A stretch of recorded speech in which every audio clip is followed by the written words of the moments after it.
everybody. Hello,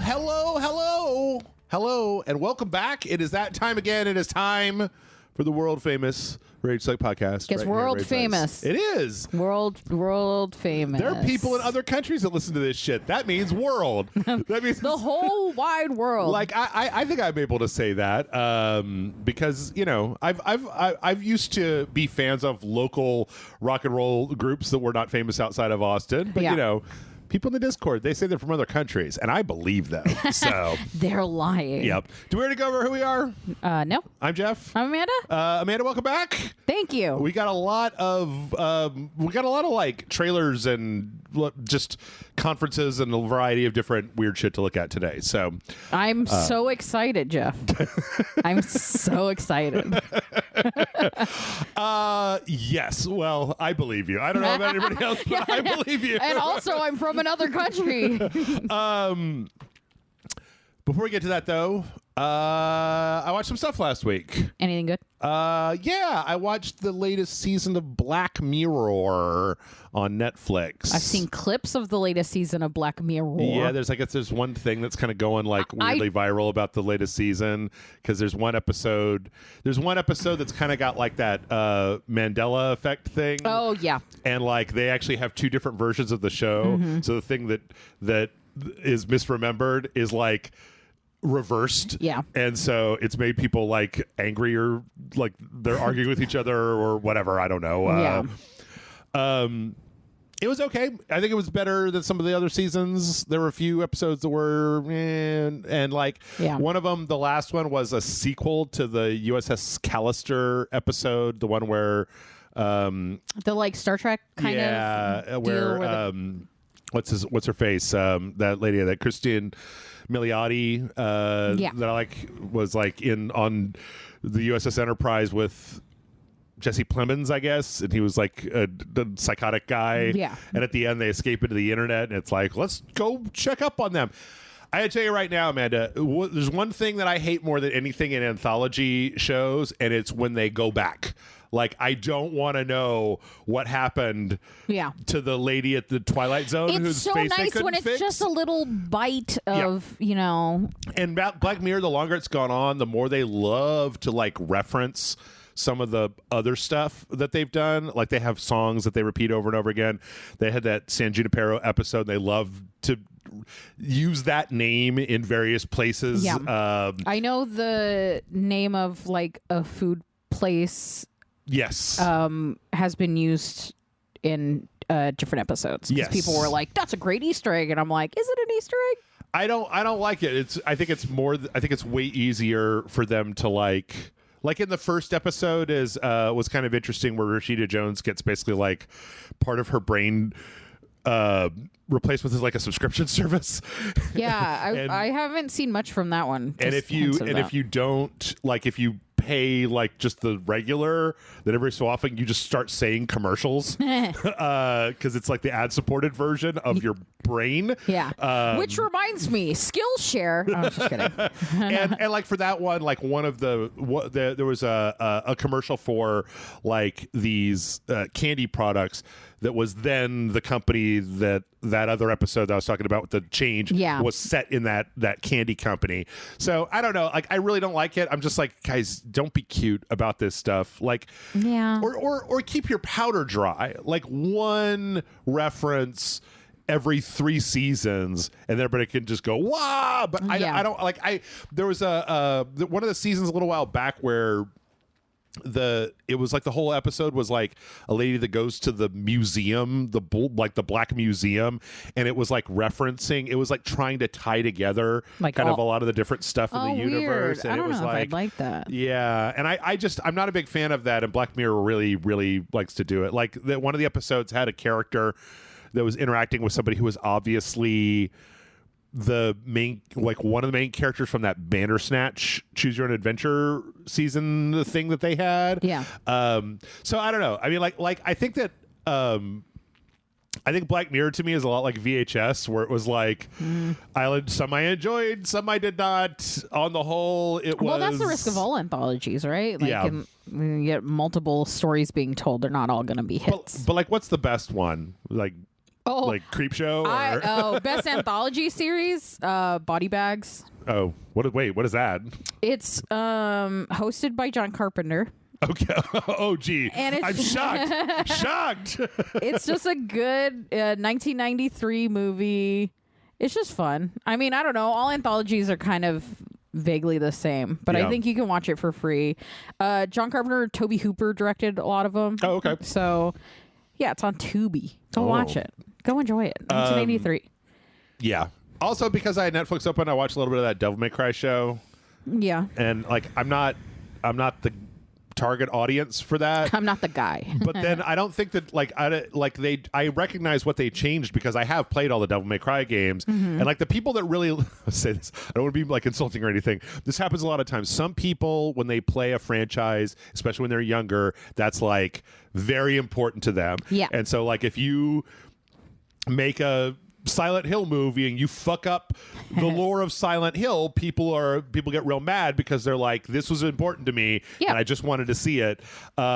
Boy, did what's his name, R.E. Shankar, go out of his way to really make this very different than the games, any of the games, like intentionally, like they can't criticize if nothing is right or something. I don't know, because or in like an Uwe Boll kind of fuck you, fuck your fandom kind of way. I mean, I think it's similar to what he did with Castlevania. Like, we actually have a story later on about that, but I think that like with Castlevania, it's like, oh well, we're not trying to hew to any of the specifics of that storyline. We're just trying to make our own thing. Yeah, but Adi Shankar has this real like, fucking new metal like edgelord kind of aesthetic, and I was like, oh, okay.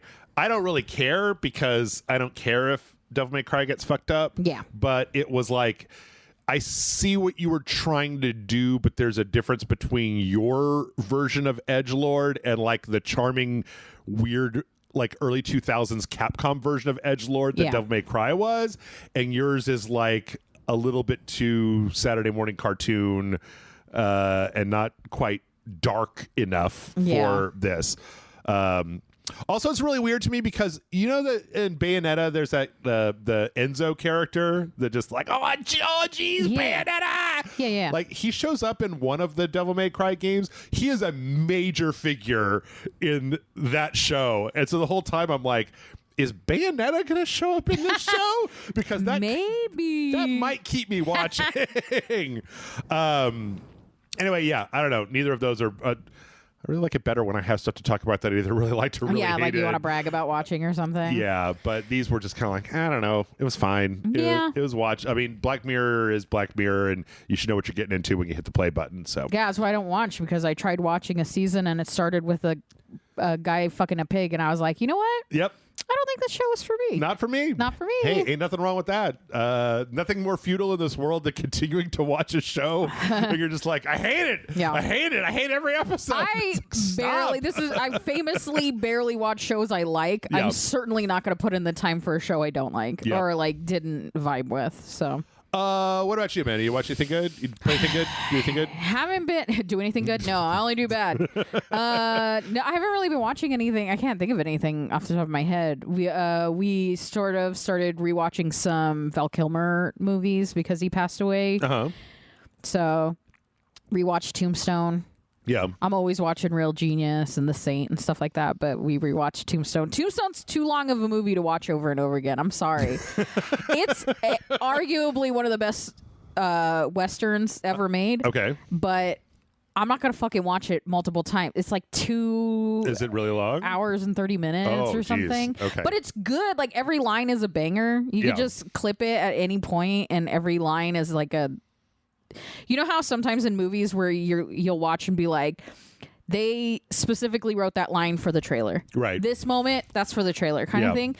Every moment in Tombstone is the moment for a trailer. You could cut a trailer out of every moment in that. I can say when I'm looking for like a Western to watch, I usually put on Quick and the Dead. I love the Quick and the Dead. Absolutely. That's a little bit more the kind of trash that I'm looking for when I'm looking for a Western. So, But yeah, so we've just really been, it's like rewatching stuff. Yeah. Well, maybe some of the things on this here podcast will give you some ideas for things to play. And like I said, we do have a bunch of, I don't know, there was a Nintendo Direct. There was kind of a big announcement about a game that people are looking for. There was this in previous months. I don't know what this shit is. It's called the Triple I Initiative, and it's like a bunch of indie game trailers. And I picked out like a selection of them because watching the whole thing we don't have time for that shit. Yeah. But we did get a full-on Mario Kart World Direct. Yeah. There's only one thing that I find important about Mario Kart. Yeah, what's that? The cow. The cow. The cow. The N64 cow? Yeah.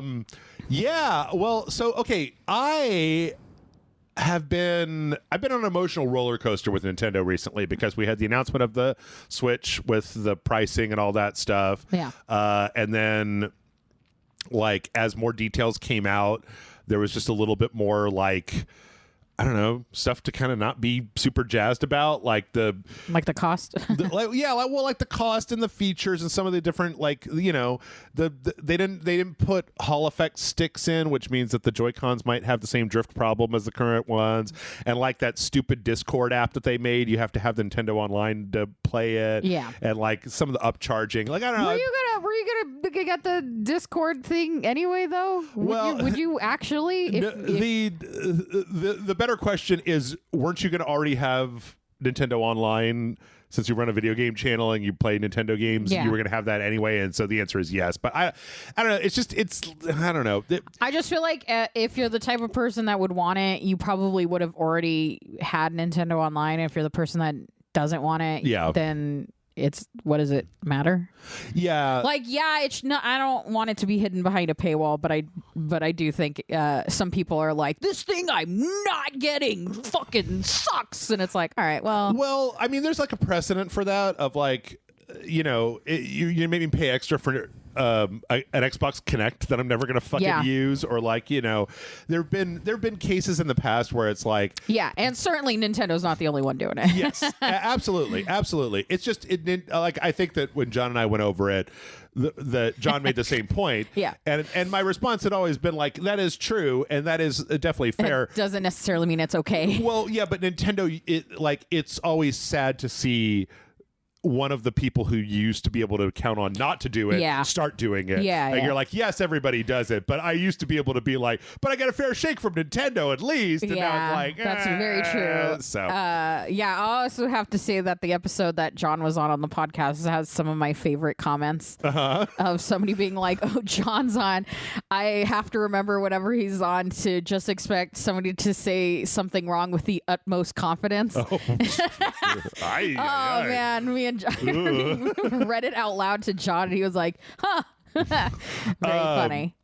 So anyway, Mario Kart World, I mean, like, what I got out of this is basically, I mean, I don't really know how to feel about this. Mario Kart World is Burnout Paradise, but for Mario Kart. Yeah. Like, I'm fine with that. You've got a whole world, you're driving between. Well, okay, let me tie it back together. Sorry, I didn't start drinking my coffee early enough. The reason that I was interested in looking at this is because this is the first game that Nintendo is just like, this is $80 for digital and $90 for physical. And I'm like, and last week we got the interviews with people where they were like, well, no, it's worth $80 because of all of the work and all the amazing stuff that we've put into it. And I'm like, okay, show me what makes this game worth $10 more than the most expensive game that I buy right now. Like, normal highly priced AAA games are $70. This is $80. What makes this $80? And so I mean, you know, don't get me wrong, I'll be upfront.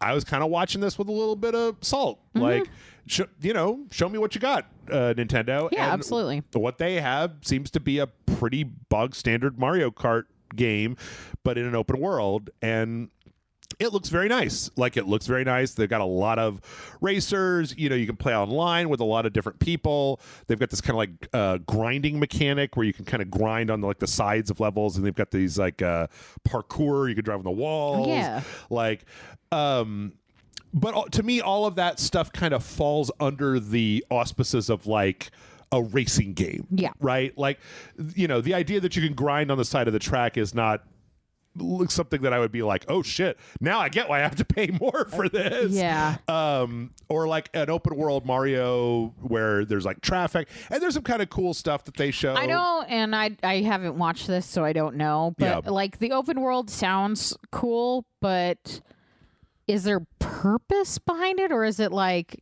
if you get tired of doing the same race over and over again, just wander the roads? Do you know what I mean? So, from what I can tell, like, this is what I think it is. I think this is a showcase specifically for, like, I think that what Nintendo is going for is they're trying in their way, the way that they do, to execute on something that they do not do very often, which is to try to get a big community multiplayer thing out there. Yeah. Like, a lot of Nintendo games are single player games, right? You think of all the Breath of the Wild, the Mario games, you know, even the Mario Kart games. It's like, yeah, you can race online with like a few people. Yeah. But this has the ability for you to like drop into more like a Grand Theft Auto Online, where you can have a race with like, you know, some of your friends, but then also up to like 20 or some odd other people. Yeah. Like, they even talked about you can like group people into like teams, up to 4 teams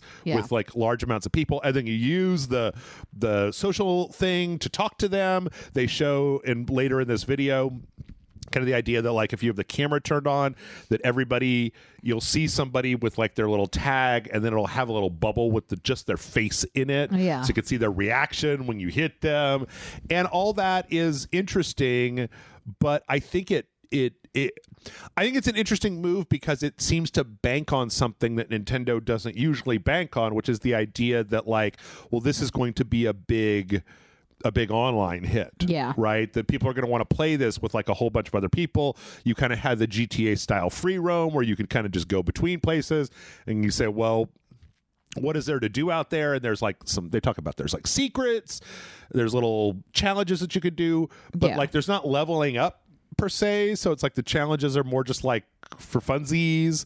They showed early on that you go through like Yoshi's drive-through and you get food, and you can unlock costumes, and like there's different I don't know. Again, it's like I struggle because this is the same problem that I had with Burnout Paradise, where the question is, well, don't you want to play a racing game where you have to drive between the races because you love driving so much? Don't you want to have to do that part as well? And I go, no, I'm not. I want to do the racing part. I don't care about just driving. Or Forza Horizon, right? Yeah. Don't you want to drive around this island? And I'm like, not really. I kind of want to do the races, not the commute. That's the problem I'm having, is that I just don't like. I'll buy it and I'll play it because of who I am as a person, but I just don't like. I probably will never free roam unless it proves itself to be something that I actually want. Well, then but it just seems like just wandering. Like, I don't know. It feels a little when like they say it's an open world, but there's literally nothing in between. You know, like I think there are L.A. Noire did that, where it's like it's open world, but like there was nothing to do in that open world. Right. I was thinking a few weeks back that it was like, you know, if you could stop and get off of your cart, and then there was some more like Mario themed content. No, that would be fucking amazing. That's different though. That's Grand Theft Auto Online, but Mario. Yeah, absolutely. Okay, well now I will give you $80. Do I get to get out of my car and walk around as a cow? Yeah, 100%. But as it is, I don't know. I mean, like, and part of me also is unclear about like, it's an interesting move for them. It's a bold move, Cotton, to be like, we're going all in on the racing game. Like, you know, Mario Kart is kind of big. It's pretty big, but not as big as like Mario or like Zelda, or I mean, I guess they are going to be launching with Smash Metroid. Brothers open world. Open world Smash Brothers. Don't even say that. Do you know how long I had when guaranteed if they were like $90 open world Smash Brothers, nobody would nobody batted. They'd be like, okay, I'll pay more. I'll pay give it to me. I'll pay $10 more. I'll pay $100 if you give it to me right now. God, I remember back when the Switch was rolling, and it was like, up until Smash Brothers came out, every Nintendo Direct, the chat was like, Smash Brothers, Smash Brothers, Smash Brothers. And then once Smash Brothers came out, every Nintendo Direct, it was like, new character for Smash Brothers, new character for Smash Brothers. Absolutely. But yeah, I don't know. Listen, I've been a little down on this, and a lot of it is because I think that Nintendo, I'm not a big, I don't believe in brand companies have feelings and that I need to be respectful of them. Yeah. This just looks like a next gen Mario game. Actually, the last Mario Kart game was a Wii U game that was then ported to the Switch for launch, right? Yeah. So there hasn't actually been a new one for quite some time, and this is the newest one. And what they came up with, I think, is like a little substandard for a launch title for a system. Well, I think if it wasn't $80 to $90 and it was just like whatever 60, 70, I guess. Like, okay, here's the bubbles with the people's heads. Does this look absolutely not. Is this at all they interesting? all look fucking crazy. Like, what a weird. At least show humans. I know Nintendo. No, and I love this part because this shows that like if you have one camera, the camera can literally watch the faces of 4 different people at the same time. Oh. So you're sitting on the couch with 4 of your friends, but you're looking at the television, and when you do something, insteod of looking to see what your friend's reaction was, you can now just keep your eyes on the television. Keep your eyes on the road, buddy. Yeah. Never look away. We're detecting your eyes, and you will crash the second you blink. I will say this though, it does look nice. Yeah. Like it's nice to see. I'm saying it looks like a decent game. I'm too poor for $80. I'm too poor for $90. Like graphically speaking, it's so nice to see Nintendo flexing their graphics muscles because the Switch has been. Because they don't. Well, yeah, the Switch has been relying more on art style than on like graphical fidelity and sharpness and kind of reflections and lighting and stuff. And I like the way that this looks. It definitely looks good. And again, yeah, if it was $70, I probably wouldn't even be. Yeah, this conversation wouldn't have been as long as. Yeah, absolutely. I would have just been kind of going over this stuff because it would just be a Mario. It would be like, okay, what's the launch lineup for the Switch 2? It's a brand new Mario Kart that's open world, and it's Metroid Prime 4, and that's great. And then shortly after, there's going to be a new Donkey Kong game that looks kind of interesting. Right. These are all like solid choices. The cost is the issue. It's the cost. Well, it's the cost, and then for me, it's more. It's that the Switch launch was perfect. Like there was a new Mario game and a new Zelda game on day one. Like it's one of the best Mario games I ever played. One of the best Zelda games I ever played. You can't do on it day one. Twice. You can't do it all the time. They do, and Nintendo doesn't do it all the time. Yes. Do you know what I mean? Yeah. Like they often Wii U flub up. Yeah, no good. poor Wii U. So also Nintendo. I've been pointing this out, but Nintendo also does kind of have a reputation for being like the good one, and then the not good one, and then the good one. I honestly think this is probably going to be a little mid. Like it's not going to be bad. It's not going to be great. Yeah, and it's just going to be kind of middling until we get some more games out. I mean, for my money, I'm really worried that I think that this is kind of fucked up timing because the idea of Nintendo like kind of edging up the cost of like games and consoles and stuff in a market. We actually have a story later on about this where like people aren't buying as many video games. They can't. This isn't even like a choice. This is like I have my choice is pay for food or gas or my car needs an oil change. Yeah. And like I'm further down on Maslow's hierarchy of needs than Nintendo Switch 2 right now. I know John and I keep joking about it and like, well, we could get groceries, but the Switch 2 comes out. So it'll be interesting to me to see because there is a point in time, and I think the video game industry has been heading towards it, where it's like, eventually you motherfuckers are just going to make it too expensive as a hobby. Yeah. Like, you're going to lose money because people just can't fucking afford. Hey, John's playing the Playdate, and that shit's cheap as fuck. Sure. It's fun as fuck, and they come out with like 2 to 3 new games a fucking week. Yep. And then also, it's worth noting that, like, you know, this I believe is a Switch 2 exclusive, but like Metroid's also coming out on the original Switch. Yeah. Right? Like there's going to be a lot of games in the beginning that are cross-platform that have additional features for the Switch 2, but are going to come out on the Switch. Yeah. And people are just going to hold off. And if you want, and so you might just hold off. And then I think that the last piece of the equation that I've been talking about a little bit is that Nintendo also really doesn't like to lower the price on anything ever. They never like to lower the price on games or consoles, but it's like if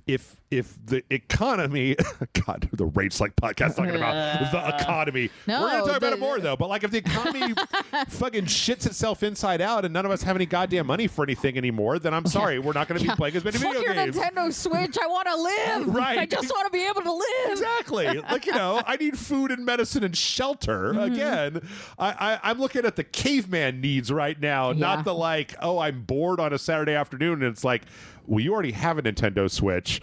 You could play the old games on your Nintendo Switch just as easily without having to spend $500. You have a car. It's true. We could Mario Kart IRL. I don't know if my Honda Civic can do. Where do I go to get the green shells? That's what I need is the green shells. A car full of like shitty. Just a bunch of turtle shells, like real stinky turtle carcass shells. Yeah, just throwing them at other cars. Yeah, is that not? So yeah, there's more to this. I don't think it's worth going over in granular detail. I mean, like there were some cool power-ups that they showed. There's also this kind of knockout tour thing, which is I think their version of like a battle royale where like you're going through the race and then it's like there are checkpoints where like if you're below place number 15 by that checkpoint thing, you're knocked out, and then the next one is like 8 and the next one is like 4 and you know, that kind of thing. And there's also a battle mode, and man, battle mode used to be the mode for Mario Kart. You got little balloons and everything, and looks good. I mean, you know, the graphics look nice and everything. I don't know. I'm so torn between wanting to be like very critical of this and also being like, but it doesn't look like a bad game because Nintendo don't make bad. They don't make low quality games. Yeah, I mean, it looks like a good game. It doesn't look like an $80 game. Right. Yeah, but then a lot of games that are coming out, I don't think Assassin's Creed Shadows looks like a $70 game.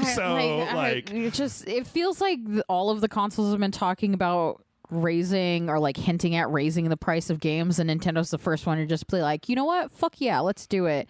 And it's like, I prefer you guys not. Well, we already had the $70 hike.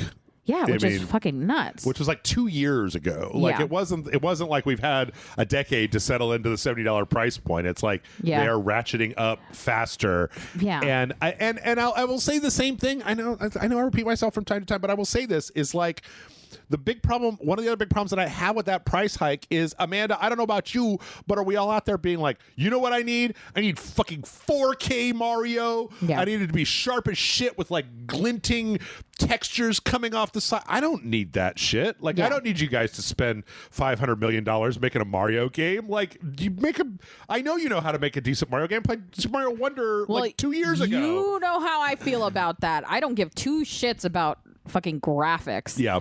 Give me something that looks good in like if you make up for it in cute art style or weird looking splashes of whatever, I'm fine with that. But like when people just it needs to fucking glow in your eyes, you have euphoric feelings, and it's just like, nah, I don't need it. Nope.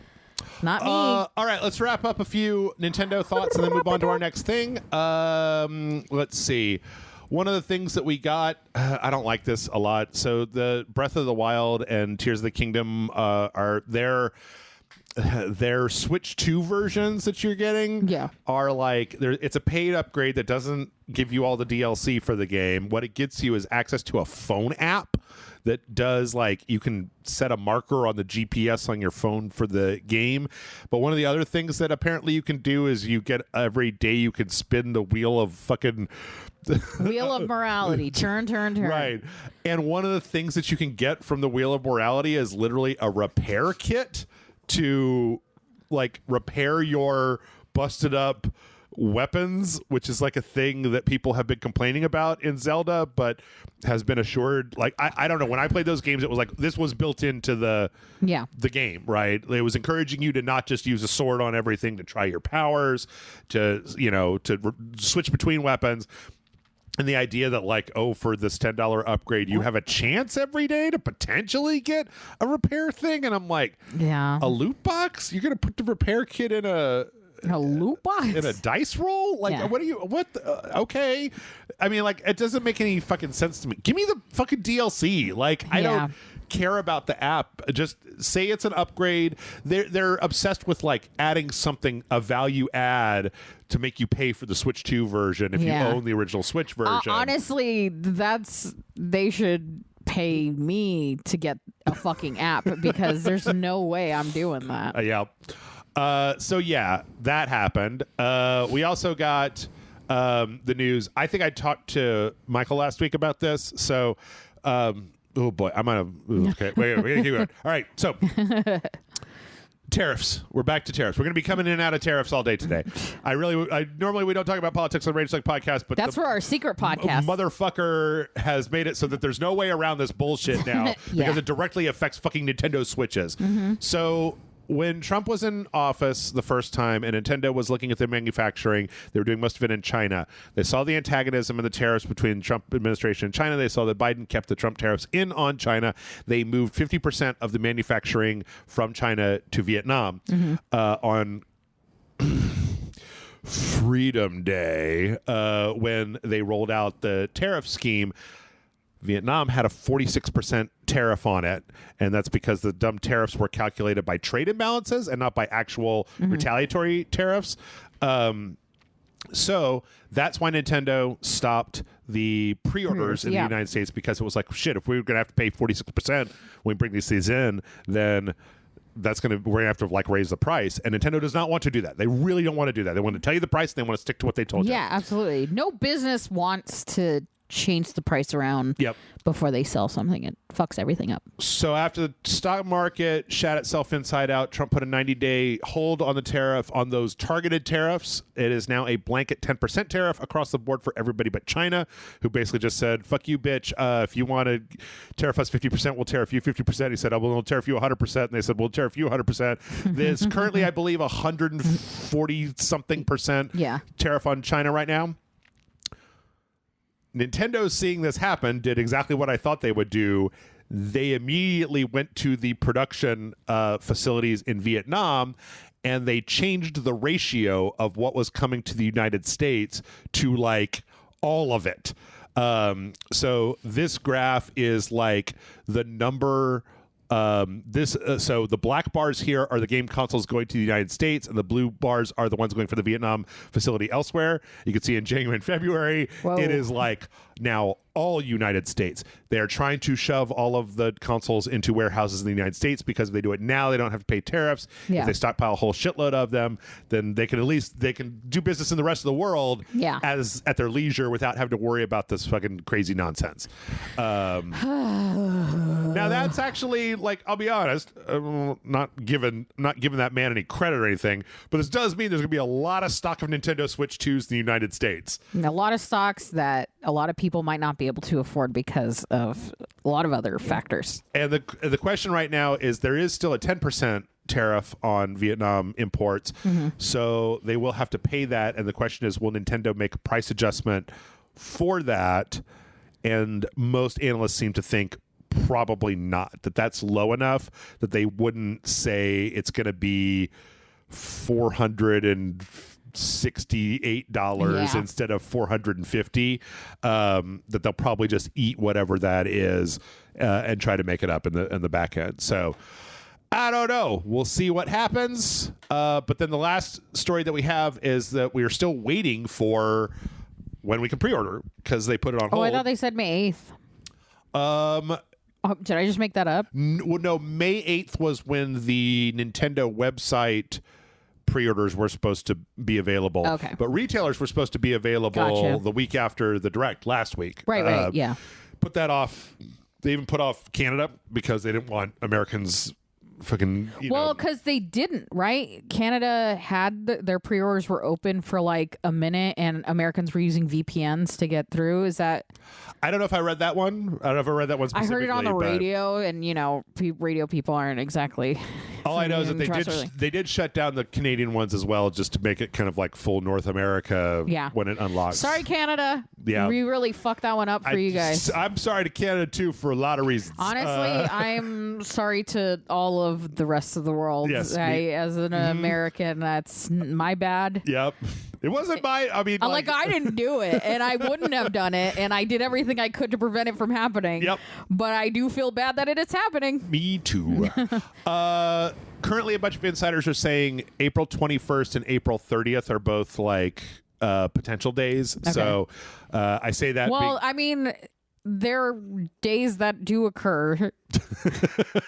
Who knows? At this point, every day is a potential day. They have to. Well, these are insiders that have a good track record of having insider information. So either next Monday or Nintendo the Wednesday even know? That. Do you know what I mean? Are they probably not? They're probably Nintendo's not they're not like a fast acting Tenactin, man. Yeah. They like to go slow and steady to win the race. Yeah. So like if this was Sony, they would have been like, okay, tomorrow the pre-orders are going to happen tomorrow. Yeah, I guess and they're all going to cost $8,000 instead of $700. Like, so, what? Lady, get out of my Mahjong mom just came on my website. So anyway, yes, that all happened. And then let's see, we're getting a little bit low on time for this first part, but we're going to wrap up with last week we got some information about the game Marathon. So we are familiar with Bungie. Yes. They made Halo. Yeah. Before they made Halo, they made a Mac OS only first-person shooter franchise called Marathon. Mm-hmm. It has been dormant for a long time. They announced a few years back that they were making a new Marathon, and that it is an online extraction shooter. And we got some information. I'm gonna let this kind of the cinematic reveal and then the gameplay reveal. The cinematic reveal is it's very strange. They have a very interesting color palette. Like the characters in this game are all wearing very strange outfits that have very like semi-muted but still primary colors on them. Yeah, and they're all very strange. I'm gonna say strange three more times. Strange. So. For anybody who doesn't know, what is an extraction shooter? We're actually going to be seeing this probably a lot more often. There is a game online on Steam that is called Escape from Tarkov that is an extraction shooter. It is one of the biggest games. It's a game that people play a lot. Mm-hmm. It is basically an online game where you play in a squad of like 3 or 4 people, and your objective is not necessarily to kill. Your objective is to get loot. So your team will have to fight both other players and AI NPCs on the map to gain loot, and then you take the loot to an extraction location that opens at a certain point, and the more loot you can get away with, the better your score is. Yeah. You can also, famously, you can kill other teams and take their loot. Also, there is the possibility in most of these games for you to turn on your own team if you think you can and gun them all down and take all the loot for yourself. To me, this style of game sounds hellish. It sounds like a bad nightmare that I'm not interested in. Like, screw over your friends for fun and profit. But I'm a little torn because you've played multiplayer with me. Yes. What do you think? I think I said it sounds like a nightmare. The thing that I'm torn a little bit on is I love this art style. Yeah, it looks cool. It's like all of the people in the game are these like biosynthetic like replicants basically. Yeah. And they look like futuristic crash test dummies. That's a good way of describing it. They've got a lot of like kind of early aughts. Like there was an art group called the Designers Republic that was big. They did a lot of the art for Wipeout XL. Okay. You know that stuff? Yeah. There's like kind of big chunky pixel stuff and like bright kind of fluorescent colors. And it really comes through here. So they had this famous director that came in and made this little short for them that shows like a couple of different characters, and they're kind of like coming back to life over and over again, and then they kind of show some like action with them fighting the guards and fighting each other. Yeah. This looks amazing. I would totally watch this show. The game itself, I was gonna say, if this was a movie, I'd be on it. The game itself looks an awful lot like the game version of that thing that we just saw. That is like, I mean, I don't know. It's like the flat colors and the basic kind of chunky art style do translate relatively well into this mode, because it's not like you need a graphical powerhouse to put a lot of green squares on stuff. Yeah. So, so what we found out was that there's various classes. They have different powers, different skills and different stuff. skill sets. Yeah. So it's kind of like a hero shooter. One of the things that I don't like is apparently the gear that you have. A lot of it is determined by how successful your run was. So if you bad news for me. if you get a lot of good gear, it goes into your quote unquote vault. But then if you die, you just drop it all on the ground and you don't have it. Apparently your teams can bring you back to life a little bit, but then also they mentioned something about like there's corporate sponsors that can bring you back to life mid-round if they want to, and I'm like, I don't even want to know how that works. So speaking of bringing us life, Skillshare. Sorry. So you're seeing a lot of this probably for the first time, Amanda. Yes, sir. I don't know. What's this saying My to you? instinct is I would not play this game. Yeah. But it is really nice looking. So if that one level up animated thing that the secret level. Yeah. That if they did an episode on this, I'd probably want to watch it. Do you know what I mean? Where it's like, yeah, I don't know. I really encourage everybody to watch the cinematic short, but I guess not if you're like real motion sensitive. Yeah, there is a lot. It's a lot of like kind of fisheye lenses and a lot of really frenetic action. Like a lot of like the camera seems like it's attached to a person, almost like a news crew is following them through a war zone type of thing. Yeah. This looks like it would be a sick ass early 2000s music video. Yeah. I really like this, but you need Missy Elliott in the silver jumpsuit. Yeah. Do you know what I'm talking about? Oh yes, I do. I love this. They show it. I love the way that this like kind of chunky helmet. Yeah. How it opens. It opens into this weird like.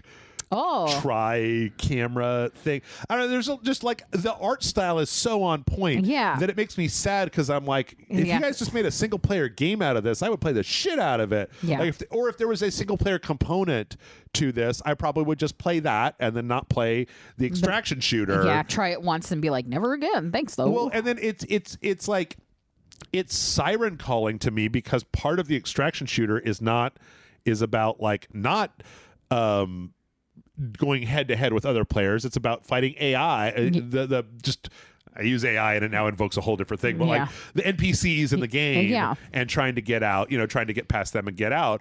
But like a character did a little cartwheel. A cartwheel for absolutely no reason. Yep. Delightful. So yeah, I love the way that it looks. I don't really want to play it. It's just like I guess you'll know the minute you see it that you want to play it. Yeah. But I don't. You know what? It's kind of giving what was it called? Habara? She's like a siren-y animation of a woman who's like all gold. It's from the same people that did Secret Level. It's from Love, Death, and Robots. Yeah. This specific sequence is giving that, where it feels like there's like a fucking GoPro attached to a character. Right. And it's just like... And her movements... She's like the female character in this is like, or like female presenting character. She's a robot, but yeah. She's very like flippy and acrobatic. But like her movements are like so equally unnecessary. Right. But it made more sense in the other animation. Actually, you know what? Now that you said it, I think that probably is the best way to describe this, is that this whole thing looks like a Love, Death, and Robots skit. And in fact, if you go and you listen to it, there's like a story going on where this kind of the gray guy find that little pink thing, and it's got like a song. And he talks about how he really resonates with the song. And in between, when they're in the chairs, there's like a computer that's asking them, like, it's showing them like a picture of a little girl, and it's saying like, who is this? And the lady is like, I don't know. And it's like, that's you. And it's like, oh, okay. So it's very Love, Death, and Robots, or Secret Love, and one of those like, oh, there are parts of a story here, but it's more vibes than anything else. Yeah. Which I appreciate, because, hey, I had more fun watching this than I probably would playing the game. Yeah. But I don't know. Who knows? You know, when it comes out, I'll try it. I don't think I've ever played an extraction shooter. The concept doesn't seem like it would appeal to me, but who knows? Yeah. Once you start doing online blah, blah, I'm like, Yeah, that's kind of my thing, is because I really don't like anybody enough to do this. Yeah, my objection to online is generally that the people that play online games play them exclusively, and they play them obsessively. Yeah. So they get to a skill level that I'm just not interested in trying. Like, if I just sat around playing Call of Duty all day, I could be as good as Call of Duty people, but I don't want to do that. I want to play other video games. I don't want to play Call of Duty all day. I just want to be happy, goddammit. Yeah. So, and with that, we're going to go ahead and take a break. We come back. We have the Triple I Initiative, which is going to be a bunch of trailers, and then we got a bunch of other stuff, and then we got a bunch more trailers. So it's mostly trailers. Trailer heavy day. Trailers. Yeah. Right. So stick around. We'll see you in just a minute.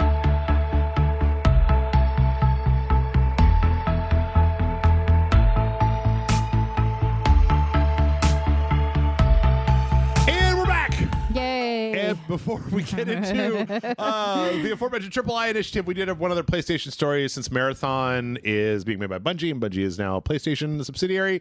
This is the little Tariff pepper that I have for this podcast. It's like I'm the Salt Bay of Tariff news. That's horrifying, Jeff. You don't want to be that. I know.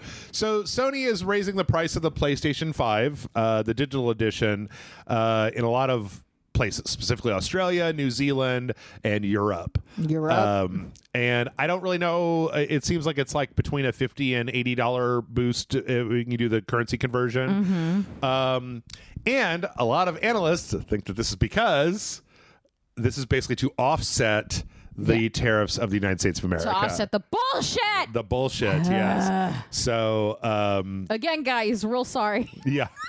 I couldn't apologize more. Really sorry. I'm so glad that I bought a lot of electronics last year. Yeah. Because I'm like, I think they're going to be real expensive next time I go to buy them. So, anyway, how about we go back to some video games? Yeah. Go back to some video games. Oh, yeah. Before we really get into everything, though, I do have to point out how correct I am. Oh, yeah? Because we looked it up. Oh, yeah. What is it called? Marathon? Death and Robots. Oh, Love, Death, and Robots? Death and Robots episode is called Hibaro, not Hibara. Okay. But the director of that fucking episode did that video. So now you can stop typing your comment. Yeah. Sorry, I didn't recognize it like perfectly, that I didn't know the director's name, but I was fucking right. You were fucking right. Anyway, that's it. I just sometimes we get facts correct.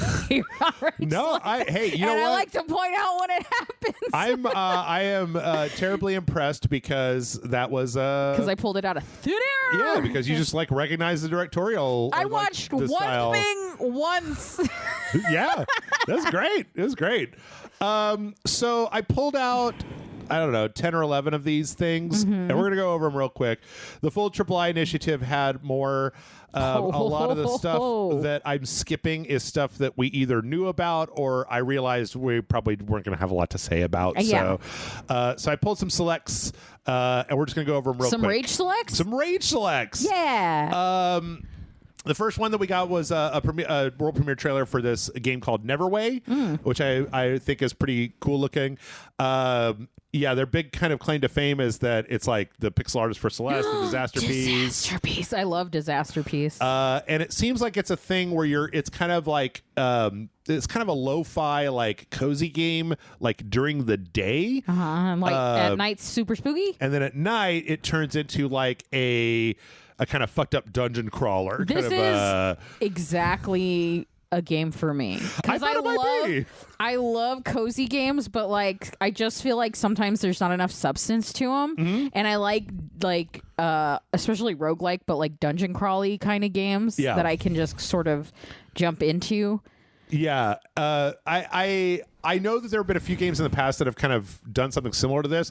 The main difference, I know there was one that was like a dream game. I think that you and I might have played, but but that was all a dream game, so there wasn't like the kind of daytime part of it. Yeah. And I like how weird and messed up looking the characters are. Yeah. I kind of like this strange. It's not quite a 1-bit like color palette and art style. Yeah. Like they're using really muted colors for a lot of it, but then they're using big kind of splashes of color in places to like really, like the main character's eyes are just like this very vivid, vibrant blue, like cerulean or aqua turquoise. So yeah, that looks pretty cool. Yeah, it does. Looks like a pretty cool one. Nice. One to check out.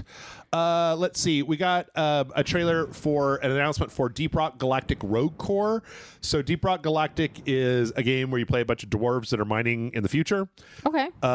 It's like mostly a co-op kind of mining / survival / action game. This is a new spin. I actually would check to see. This is a new game. Like it's not just a DLC, even though it looks an awful lot like Deep Rock Galactic. And the big thing is that it is a roguelike where you have kind of a randomly generated like powers, and then you get pickups throughout the level and stuff. Okay. So probably very interesting to the people that play this game. I don't know to this day like how many people actually play this franchise, because this is enough to get another one. Well, there's also, I mean, it was one of the other trailers, but there's also an auto battler. They basically made a Vampire Survivors, but out of this, where you're just like rolling around and you kind of have to do some mining and stuff. But yeah, for fans of this franchise, it looks very well polished and nice, and there's some action and adventure and all kinds of good stuff. I love action and adventure. And they're doing Space Dwarves. Fuck yeah, dude. Closed alphas. So let's see. From there, it's kind of a pixel JRPG called Sacrifier. I don't know that this one had anything specific that, I mean, like the trailer was kind of talking about like the main character is kind of like I forget what they're called, like wardens or a judge or something like that, where there's some kind of like paranormal investigator / keeping the world from being destroyed. The thing that struck me about this, though, is it's just like I really like the way it looks. Like the pixel art is real solid. It seems like I can't tell whether it's turn-based or whether it has some amount of like real-time combat to it. Yeah. Because it seems like it could go either way. Like it could be a pick attack and then attack, but it also looks kind of simple enough that it could be an actual thing like where you hit a button for attacking. And it's got these nice kind of 3D backgrounds that are all... Yeah, they look flat. Yeah. And then the world is 3-dimensional. But the backgrounds are also, they've got like pixel art on them, so they do blend a little better than... Yeah, I mean, it looks 3D. Good. It's yeah. Yep. Coming out next year. I would like to know more. Yes, I would like to know more. Yes, so. Tell me more. From that, we had the announcement of Escape Simulator 2. I think Michael and I played the original one of these. It was basically like an escape room? Yeah, it's like an escape room game. This franchise has done really interesting crossover stuff where they had like a Portal level, they had like an Among Us level, and you also can play it multiplayer with other people. Yeah. So unlike that, do you want to do an escape room game with all of us, Jeff? Do you want to do a RageSelect escape room? Maybe. I don't know. I'm not very good at this sort of game. Yeah. Like the ones that we played were the easy early on puzzles, but like I'm kind of like not the best at sussing out the clues. Like that's why you gotta have me on. Yeah, I don't know, maybe put you and Bryce in there and I'm just gonna stand to the side and we're be like, Jeff, hold this, and you're like, I'm helping. I'm helping. I'm doing it. Hooray. Do you have one of those puzzles with the numbers where you've got to put them in order? Because I'm really good at those. I'm really good at those. Don't know how to do those. I'm always amazed that you do, because it always looks like nothing to me. I had one when I was a kid, and it was like I was obsessed. We didn't have a lot of money when I was a kid, so you played with your toys until the numbers started to rub off of that. John and I both love puzzles and like mysteries, and ever since we were both children. So watching any movie or television show with any sort of mystery is just both of us having theories and just constantly throwing them out at Oh goodness. Also there's a demo out right now, and it also has the multiplayer support on Steam, so nice. You can check it out. Let's see. We got the release window trailer for Heroes of Might and Magic Olden Era. Heroes of Might and Magic is a franchise I'm kind of shocked still exists. Yeah. Because it's been around since I'm starting to think that all these like franchises have just these tiny but dedicated groups that have been keeping up with them. Like RageSelect. They're not tiny, they're mighty and global apparently. This was like a cinematic trailer. It was kind of weird because the art style for it is kind of like jagged. I don't know. It's kind of rough around the edges. Absolutely, yeah. It took me a while to realize that it wasn't just like badly made. It was like on purpose. It's not ugly. It's the style. It's the style at the time. But yeah, I don't know. It looks kind of interesting. Like, I've never been a Heroes of Might and Magic guy. It's not my thing. I had a friend who was really into that franchise, but it looks like just kind of some, kind of generic fantasy. Yeah, if you had told me this was some little like mini Warcraft game or something, I'd be like, yeah. But it looks pretty cool. Yeah. In early access this summer. It's right in the corner. We got the announcement, the world premiere trailer for Speedrunners 2, King of Speed. This is, if the first Speedrunners, it's a 2D racing game where it's like you and 3 other people that are just kind of like racing through a platforming level. You got like a grappling hook, and you can use it to like get ahead, or you can grapple other people and like yank them behind you. Yeah. Definitely not my thing, but yeah. I think it's I think it probably has a very small but dedicated fan base. The art style is real nice. Yeah. So sometimes they're running to the left and sometimes they're running to the right. And yep. I don't know why, but it kind of physically hurts me to see them running to the left. Like, that's not the direction. That's not the right direction. You go left to right. Yep. And in this, it's very clear you're like, do both, and it's kind of going through just like this big. It just feels incorrect. Yeah. And I hate it, and I hope they die. Okay, moving on. We got the release date trailer for Rematch. This is a soccer game that's being made by Slow Clap. Please, Jeff, it's a football game. It's a football game. Football. Being made by Slow Clap. They made the game Absolver, and they also made Sifu.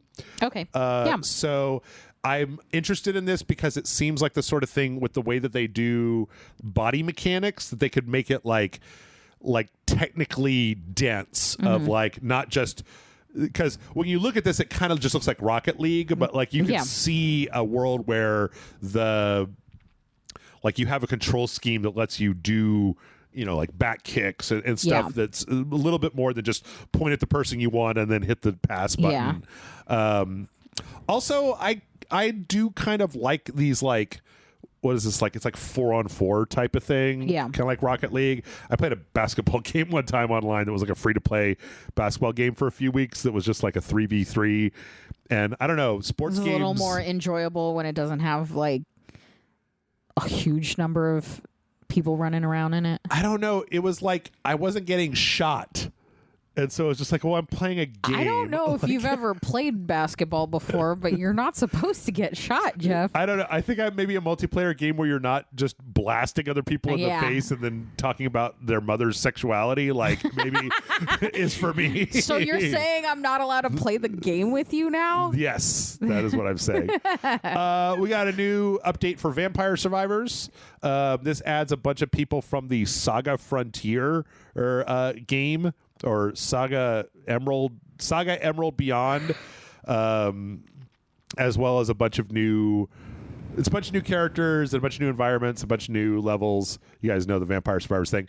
The thing is, what I still find amazing though, Amanda, is this is free. Like with a lot of the Vampire Survivors updates. Yeah. And it's got a lot of new stuff. Apparently that game is just like doing the business, and like what Ponkel for Vampire Survivors and then Local Thunk for Balatro are both like like indie bastions of just like, I made a game, everybody liked it, I got real rich, now I'm just like, have more. Here's more. Don't give me more money. You've given me enough money. Here's more.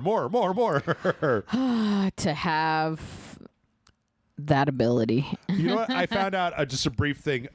Last week or the week before, we were talking about the BAFTAs, and Bellatrix won a BAFTA award, and cool. The creator of Bellatrix is still just like, he's completely anonymous. Like, nobody knows who he is. I didn't know that. And he sent here, I could pull it up. He sent there's like, he did one of the commercials for the game with this guy playing one of the Jokers called Jimbo. I didn't know this is what it's from. Yes. But I've seen, So that is Ben Starr, who is like he was the main character in Final Fantasy 16. He's been in a bunch of other stuff, and apparently he's the one like that. He was the narrator in that marathon video that we were watching. Oh, that's so funny. Well, now that's the only way I'm going to see him. And he once you go clown, the local thug has enough money to be like, I'm going to have you go accept awards on my behalf because I don't want to be out in public where people can see me and then harass me online. So smartest man in the fucking world right now. Yep. V Rising. If you could hire a celebrity to get all your rewards for you and make them dress like a clown, what celebrity would you hire? Is that Mark Duplass? I don't want to just be really awkward. Or who's that? The Nathan For You guy, Nathan Fielder or whatever. One of the people in Hollywood that does awkward really well, that like is like just makes everybody really uncomfortable, like with their very presence. That's who I want. Like, you know, that or somebody really high profile, like Timothy Chalamet, but dressed up like a bad clown. Bust out like Tom Cruise as a clown, getting your rewards for you. That's fucking old news, man. Tom Cruise is old. I want news. The oldest of actors I can find. Give me just real old or a baby. Like nothing in between. Just a baby. That just knows enough to babble. I want Jake Lloyd to do it. That guy's been out of the spotlight for a long poor time. Jake. Okay, back to Triple I. We had the Invaders of Oakvale gameplay reveal for V Rising. This is the next big expansion. It adds some new weapons and a big overhaul for combat. You know, there's not a lot to this trailer outside of like, it looks like more V Rising. I like that game quite a bit. I'm actually really excited for this because when I got to the higher levels, the combat started to get a little bit much for me, but they're supposed to be revamping the way that it works to make it a little bit more gentle. So, but looks good. Let's see. We had a game called Dusk Fade. This was kind of just like we're just like all fantasy right now. Third person kind of little, like a kid with a little sword, and he's going around and he's fighting stuff. This is another one where it's like, I just kind of liked the way that the art style looked. Yeah. He got them Mega Man eyes. Yeah. But then the levels are all these big lush, like super design, and they're very pretty, and it just looks like a fun little game to play. It's like a fun video game, man. I don't know. I thought we should talk. You know what I thought? You guys would want to hear about a fun video game. I thought you guys might want to hear about a fun video game. But it does look cool, though. They got an Event Horizon that he just tried to smash. I don't know what the hell's going on. All kinds of stuff. Looks neat. Coming out next year. Let's see. There's also a game called Morbid Metal that appears to be kind of like a Soulsy game where you play as a big like robot, like a big kind of samurai robot looking motherfucker. Oh yeah. Again, this is another one where I really like the art style. It looks like a third person action game. It looks like it's got a lot of like kind of crazy fun stuff to do. Yeah. This one is probably, besides that Celeste pixel art one. Oh yeah. It's probably the only one that it's gotten any sort of emotional reaction from me. You know what? The other ones have looked good, but this one looks really cool. I feel like a lot of times when I do this job and I look at games and I'm just like, why would we ever want to why did we ever want to move to AI slop? Like every week I see something where I'm like, my God, the creativity on display here of somebody that had like an interesting vision and a team that got together and they made some cool looking like bosses and some robots and some like, and I'm just like, why would we ever want to move to just like everything looks like the same and dumb? Yeah. Thanks. It's real bad when everything looks like it's from the same filter. Yeah. Everything looks like Studio Ghibli. I'm like, I like that style when it's what it is, not for everything. But also, like, when it makes sense. Yeah. And when it sends itself to the story that's being told. You can't just, like, add the filter to bullshit and then expect... Do you know what I mean? Yeah, not to go too far down on a limb here, but, like, to go back to the last part, an AI would never be able to put together what we saw in that marathon trailer because it was so original. It was such an original thing, and like it like by default it has to rely on what has come before. And that wasn't like a mashup, or it sort of was, but not. It was pushed so far. My art teacher used to chide us for being like, one of the biggest problems that people have in art is that they won't push themselves to go to the maximum. You want to turn it all up to 11 because that's how you really define where you are. So you're like, get it all the way up there. If you're animating, animate it big. You know, if you're drawing it, draw it big. Animate the fuck out of it. Go big. Yeah. So don't be a little bitch. Speaking of big, this is a game called Into the Fire. This is a very strange game where you play as like a firefighter that is like on the edge of a camp near an active volcano, and you are like, you have this like fire suit, and you are... You look like a baked potato.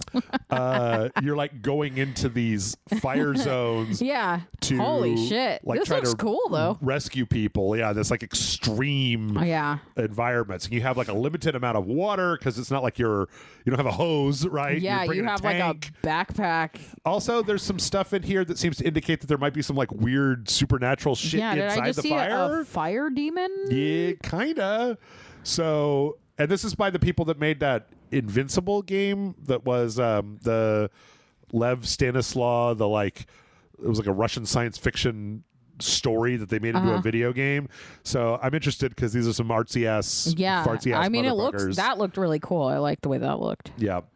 That like lava protecting suit that he has, that's such a great choice for a little firefighter man. Yeah. It looks very stressful. Yeah, right. Yeah. That's, yes. You know what I do when I see lava? Go anywhere that's not the lava. I sweat. Yep. And then I worry. Yep. And then I cry a little bit. Yep. Let's see. There was an announcement of a game called Clover Pit. This appears to be Balatro mixed with buckshot roulette, where you are doing like a slot machine in like a dirty room where like the devil is like puts you in debt and you're trying to pay it off. Yeah. And then you can use like, you can get special things that'll give you like different combos and different ways to play this slot machine. And then if you ever lose, it's like there's just a lo-fi grate in the floor that opens to send you to hell. So nice. I like the look of this. It looks kind of weird and grungy. Yeah. But again, Balatro has shown us that like with a certain amount of creativity, you could take something like a slot machine. Something very simple and make it an enjoyable game with new and dynamic ways of playing. Yep. And it's also got the devil in it. Yeah. That guy's always good for... Dude, we love Satan. It's good for a good time. RageSelect is for Satan. Don't let anybody tell you otherwise. This is one that I think I don't know if you've seen this before. This is called No, I'm Not Human. This is a very interesting looking game where there are like people looking things around. I don't know what the idea of the game is, but that they're like out there. They're like come to your house and are asking to be let inside. Yeah. And there's like... this looks like one of those horror games where you and I would play it on a whim and then be like, we're going to keep playing it. Yep. There is like violence to this game as well. Like you can shoot people in the face, and part of it is like, I think trying to determine like who's a person and who's like one of these like other there's a lot things going on. Yeah. I love just the weird mixed media art style. Like it's all kind of lo-fi, but in a way I've never seen before. Like very weird. And I love it. Like I love what I'm seeing. Yeah, I'm super into it. That looked fun. Yeah. I like that they look different. Like when they were when people were standing further away, it kind of looked pixely, but then when they bring them up closer, like the art style fully changes. Yep. And then it's very strange. Yeah. It's very weird looking, and I love it. Let's see. This was called Void Breaker, and I don't remember what it was. It was like a bunch of blowing stuff up as a robot, and I think it's like some kind of run-based thing. I'm sorry. I just kind of forgot. I watched this earlier today. Yeah. And after watching like Marathon and a bunch of these other trailers right in a row, I'm kind of like, I forgot. So it's got some interesting iconography. It's got some interesting kind of like paranoia stuff. I like this one scene where it looks like you're going up an elevator and then it turns around and the barrel of a gun. Yeah, you're going up the barrel of a gun Very instead. nice. So there's some interesting stuff going on here. I don't know. I'll probably keep an eye on this one and maybe come back to it when they have something. Yeah, it looks tells me a little bit more. It looks cool, but I don't know. Yeah. And then last, this was like a big deal. So Katana Zero was a game that came out a long time ago. Where you played, like you had one life and you played as like this kind of ninja, and you were going through these like rooms full of dudes with guns, and you had like ways to block bullets and stuff. But it was kind of very Hotline Miami, where like if you died, you just started that level over again. Yeah. And it was supposed to have DLC that had been like on hold for a long time, and they finally announced that like this is like an update, like showing off parts of the DLC that go over the backstory of the main character.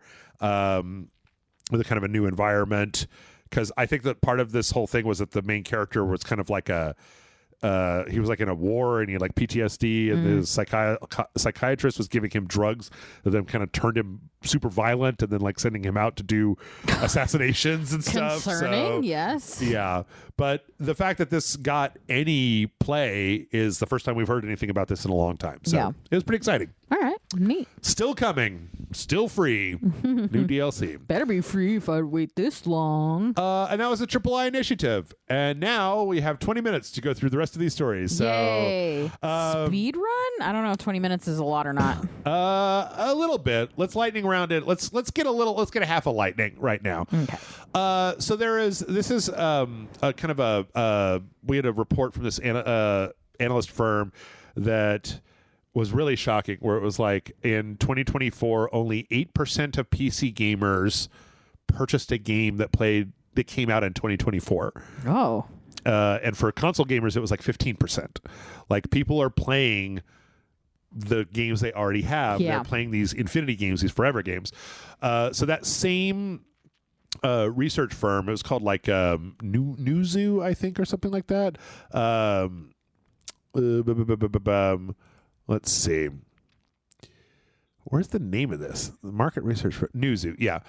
Came out with a new report that showed. So this is a very interesting graph, Amanda. This is like all the money that was spent on PC games last year. Okay. 58% of that was just microtransactions. Wow. And then 14% of that was DLC. And only 28% of that was like new games. So of the money that was spent by gamers last year, mostly like microtransactions. Like about 2/3 of it was basically microtransactions or DLC for existing games. That kind of makes sense, because microtransactions would be, well, are costumes and stuff like that Yes. microtransactions and not DLC? Yes. So like every game you play on Steam, especially your big titty ninja games that I end up playing, they always have like 500 fucking costumes that you can buy. True. But I think that what this shows is more like what the gaming industry. So, oh God, I've spent way too much time like hearing stuff about tariffs and stuff like this. And sometimes you look at this stuff and you start to come to like, there is a structural issue that has occurred because of what companies have done in the past. Yeah. Every company wanted to make a game where you wanted to make it so that you played their game. Yeah. You only play their game. You play Call of Duty Warzone, That's pretty much it. Like maybe you might buy one other game, maybe not. Maybe you just spend the entire year playing Warzone. It's free. You already have it. And then it's like, if you want to buy the Snoop Dogg costume for $10, oh, okay, I got $10, right? If that's not a $60 video game, that's not a $70 video game, that's $10. It's a lot easier to part with that than it is to part with the cost of a whole new video game. Yeah, absolutely. But what that means is that after years and years of that happening, that especially on the PC, between Minecraft, Call of Duty, Roblox, Fortnite, like you've got these titles that are just basically sucking up all the air in the room so that you can make however good of a video game you want to, but like most people are loading just up playing what they play. They're playing what they play. Thing. Yeah. They're playing Counter-Strike, they're playing Roblox, they're playing Fortnite. Now, this same graph for consoles was a little bit better because for this one, it was 32% microtransactions, 5% DLC, 16% subscription, so Game Pass, PS Plus. Okay, yeah. And then like 46% new games. So 10% more basically than PC.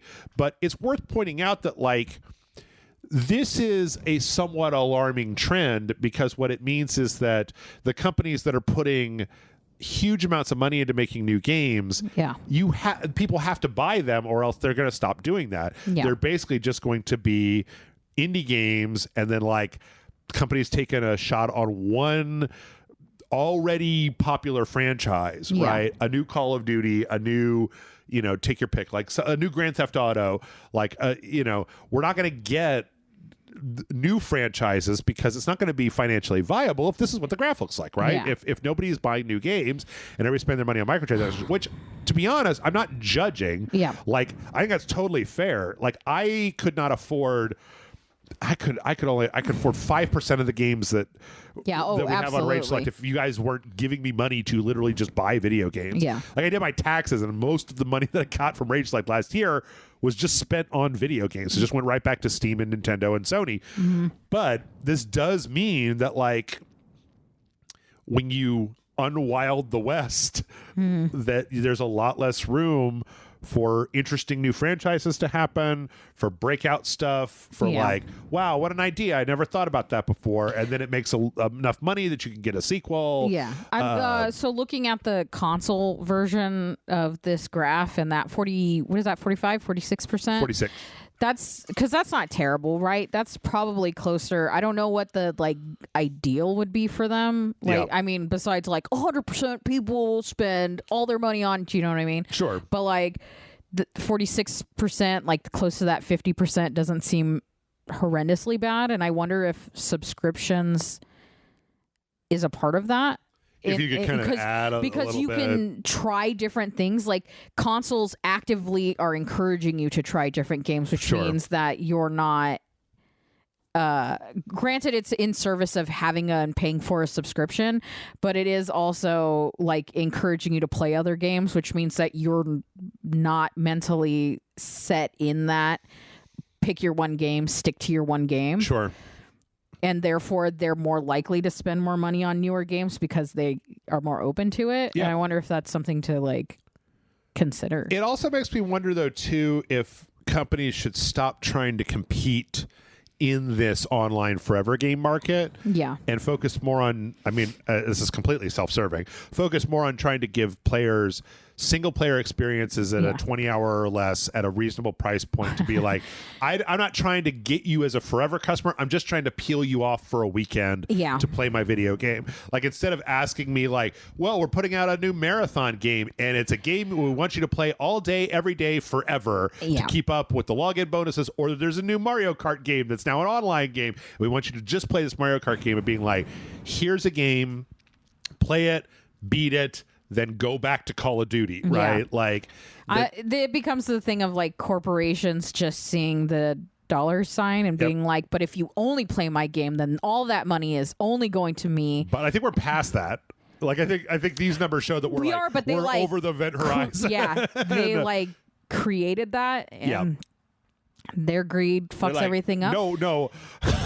I know that it hasn't worked for anybody else, but it's gonna work for me, baby. How many businesses have we seen like outside of? I mean, Joann's is closing down because of that same sort of like mentality, kind of where they fucked themselves over and got a private equity company bought it and turned it in. Do you know what I mean? Like everything, and it's like they were actually successful. They weren't like fucking people over until that happened, and then the greedy side of things, and it's just like, come on, man, I just want my thing. There's a theory out there that I've read a little bit of that says that because of the pandemic and because of how well Nintendo was selling during the pandemic, that there's a lot more private equity. There's a lot more stockholders at Nintendo. That Nintendo had a huge influx of investors, which is the reason why the things are up a little bit, because the investors are like, we want the fucking dividends. Like, we're not looking for slow growth. We want like big ass fucking dividends. See? So that shit fucking sucks.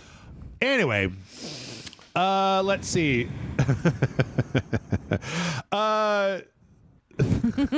No, read it, Jeff. Okay. Mike Johnson, Speaker of the House, came out and was talking about cutting Medicaid.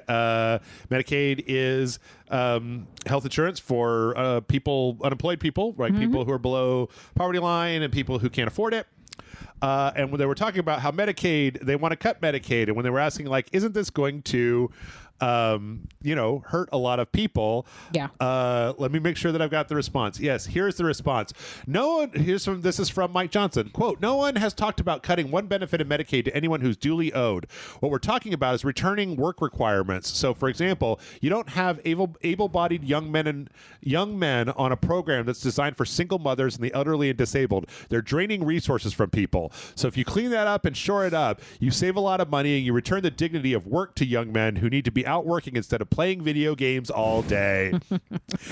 I don't know that many young men that are sapping the Medicaid benefits. I think they're just sitting around and their leg hurts and they're playing Fortnite. I don't think there's a lot of guys that are like, oh shit, dog, I gotta get down to the fucking free healthcare center to get my scans this week. It's such a weird idea of what is happening in this world. It's so crazy. There's a lot to say about this, but I don't think that the majority of Medicaid is being scammed by young men. And also the idea of like 21-year-old dudes at home playing video games. Also, I'm going to say this right now. If you're a 21-year-old dude at home playing video games and somebody's like, yeah, well, we're going to kick you off Medicaid unless you go get a shit job.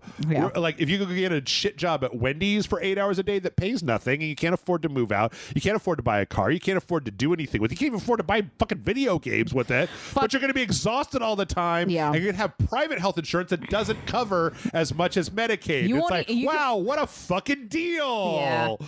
Genuinely. Also, if you work at Wendy's, you probably can't afford to buy food from Wendy's. That's true. Very true. Why is it so expensive? I just want a Frosty. God damn it. All right, and then last but not least, I got one more political story before we just marathon through the rest of these. Yay. See? Because of the marathon. So, continuing our tariff saga that we've been talking about, we talked about how Trump put on tariffs. We talked about Trump took off tariffs. We talked about how China sells a lot of tariffs. We talked about how a lot of things are made in China. This week, strangely, shockingly, a bunch of electronics exemptions were put down for goods that come from China. So 150% tariff on China except for laptops and cellular telephones. Strange how the CEO of Apple was standing behind our president in his inauguration. I wasn't going to say. And donated a lot of money to his inauguration fund. Anyway, so I hear all of the audience say, this is wonderful news. Nintendo Switch 2, that is electronic, should be exempt from $150 tariffs. Except no. Game consoles are not computers or electronics. They're classified as toys. And toys are still subject to 150% tariff based on really glad we're tariffing scheme. Children's toys. Yeah.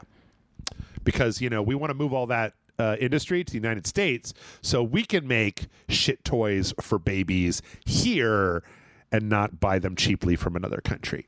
But, again, this will then affect your PlayStation, your Xbox, your Nintendo. Most of these consoles are made in China. Even 50% of the Switch 2s are made in China. A bunch of the Vietnams, that was part of it, but the other part of it is China, because China has a huge industrial base, and that's where you generally go right now to, make that shit. Yeah, that's where the chips are, right? They've got a bunch of factories and shit. Like, that's where the chips are. So yeah. Hey, great news, everybody. Wonderful news. I'm having a good time. All right, let's go through a bunch of these real quick because we only got 7 minutes left. Why did I get coffee, Jeff? I should have brought tequila. We're going to start drinking for this podcast. The Minecraft movie has now earned $500 million at the box office. 500 million. Huzzah, huzzah. Yep. I mostly put this in here because I found out about the stupid chicken jockey meme. Yeah. Don't throw popcorn on the ground at your theater. Yeah. Like, somebody has to clean that up, and that's a shit job.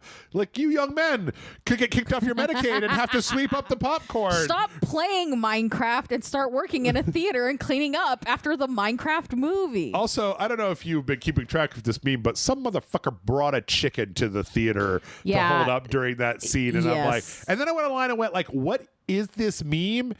It's nothing. Yeah, it's a nothing meme. It's just Jack Black says chicken jockey in a very specific way, and everybody loses their shit. So, hear me out. Absolutely love people enjoying going to the movies. Yep. I am a big fan and a huge proponent to the audience participation during movies, especially like event movies, which apparently the Minecraft movie has become. Yep. If you are causing destruction, causing harm to other people, or causing any sort of fucking... that that chicken was stressed the fuck out. Yep. Because it had to watch a Jack Black movie. Well, because people were yelling and screaming and that's doing not stuff. a good environment for an animal. That is not okay. But like, if y'all want to scream at the screen, I don't give a fuck. I actually think that's totally fine.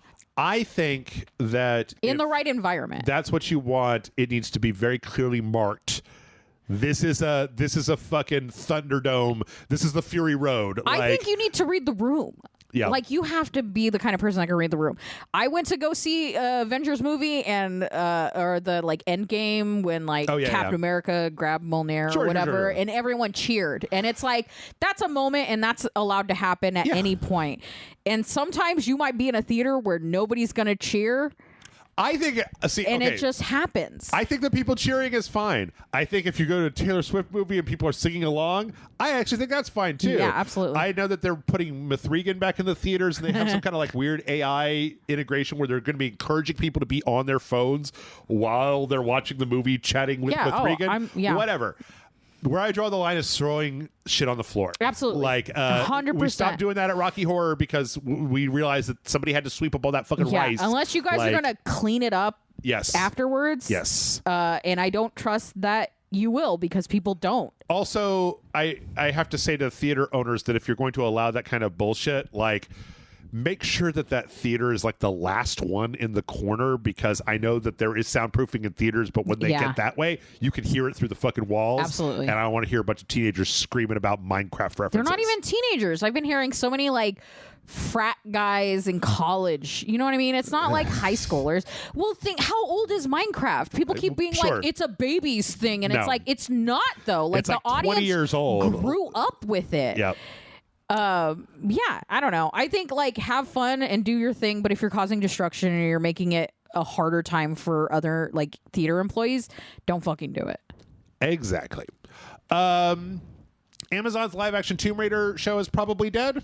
Phoebe Waller-Bridge was supposed to be writing it somehow, and is supposed to have what's her face, the Saska or whatever, and Game of Thrones. I forgot what her name is. Sansa? Yes, whatever.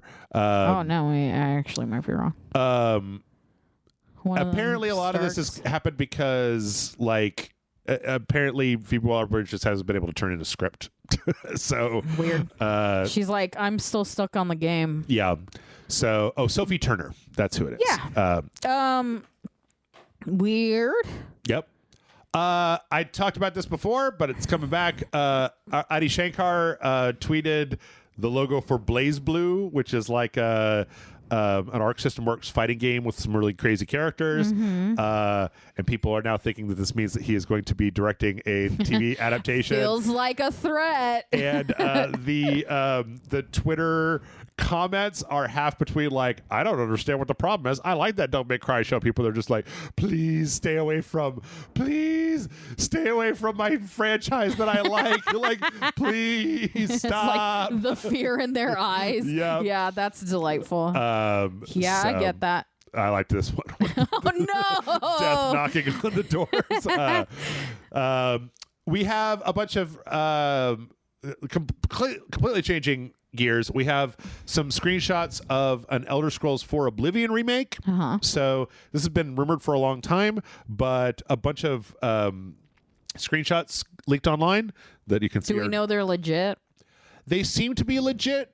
Because sometimes people do that. It's true. They seem to be legit, but see, not only that, but there's a couple of other things that happen. One is that there was like five different of the most prolific and accurate leakers have all now said this game is not only done, but it is coming out soonish Tuesday. Oh, wow. Like, guys. And I'm like, if it's coming out. Do they know? If it's coming out, or no, Monday, the 21st. Yeah. And I'm like, if it's coming out Monday, Microsoft needs to say something. Yeah. Like, put a banner just gonna, ad somewhere. Quietly sneak it out. Also, there was a situation, we don't know if this is true or not, but somebody was talking to a chatbot from like Bethesda. Yeah. And they asked them to confirm that this was a thing, and the chatbot did, and then they asked when it was coming out, and it told them April 21st. Wow. I would love if that's real. That chatbot just leaked it for everyone. Yep. That's so funny. And then the same website, this website, VG247, tried to recreate it, and they couldn't. So the idea being that it was just like some... Maybe not. Maybe AIs are making something up. Maybe it searched the internet and found the leaked date. Yeah. Or maybe it has internal knowledge and just like, you know how AIs aren't supposed to like teach you how to like build a bomb, but you could say, I'm writing a screenplay about building a bomb. What would the character do to make it the most realistic? Yeah. And then it's like, okay, so no idea. But then we also had the news that there's also a Fallout 3 remake. And according to the same leakers, apparently that is coming like no time soon. It's still way on the horizon. So I probably should have kept playing Fallout 3 when I got the bug after watching the show. Yeah. Oh boy, we're over time. We're gonna use quick. There was a leak earlier this month of a turn-based Star Wars game. Somebody put art from it on their LinkedIn, screenshots from it on their LinkedIn, and EA has now confirmed that this is actually a thing. It is called Star Wars Zero Company. They confirmed it's a thing, and that guy was fired. Yep. Well, no, I think he was already gone. He was looking for a new job. Yeah. But yes, it looks like there is going to be an announcement for this next week on April 19th. In fact, by the time you hear this, it will already have happened. Yeah. I think it's kind of ballsy of them to put Star Wars in a turn-based strategy XCOM style game, because that's not a...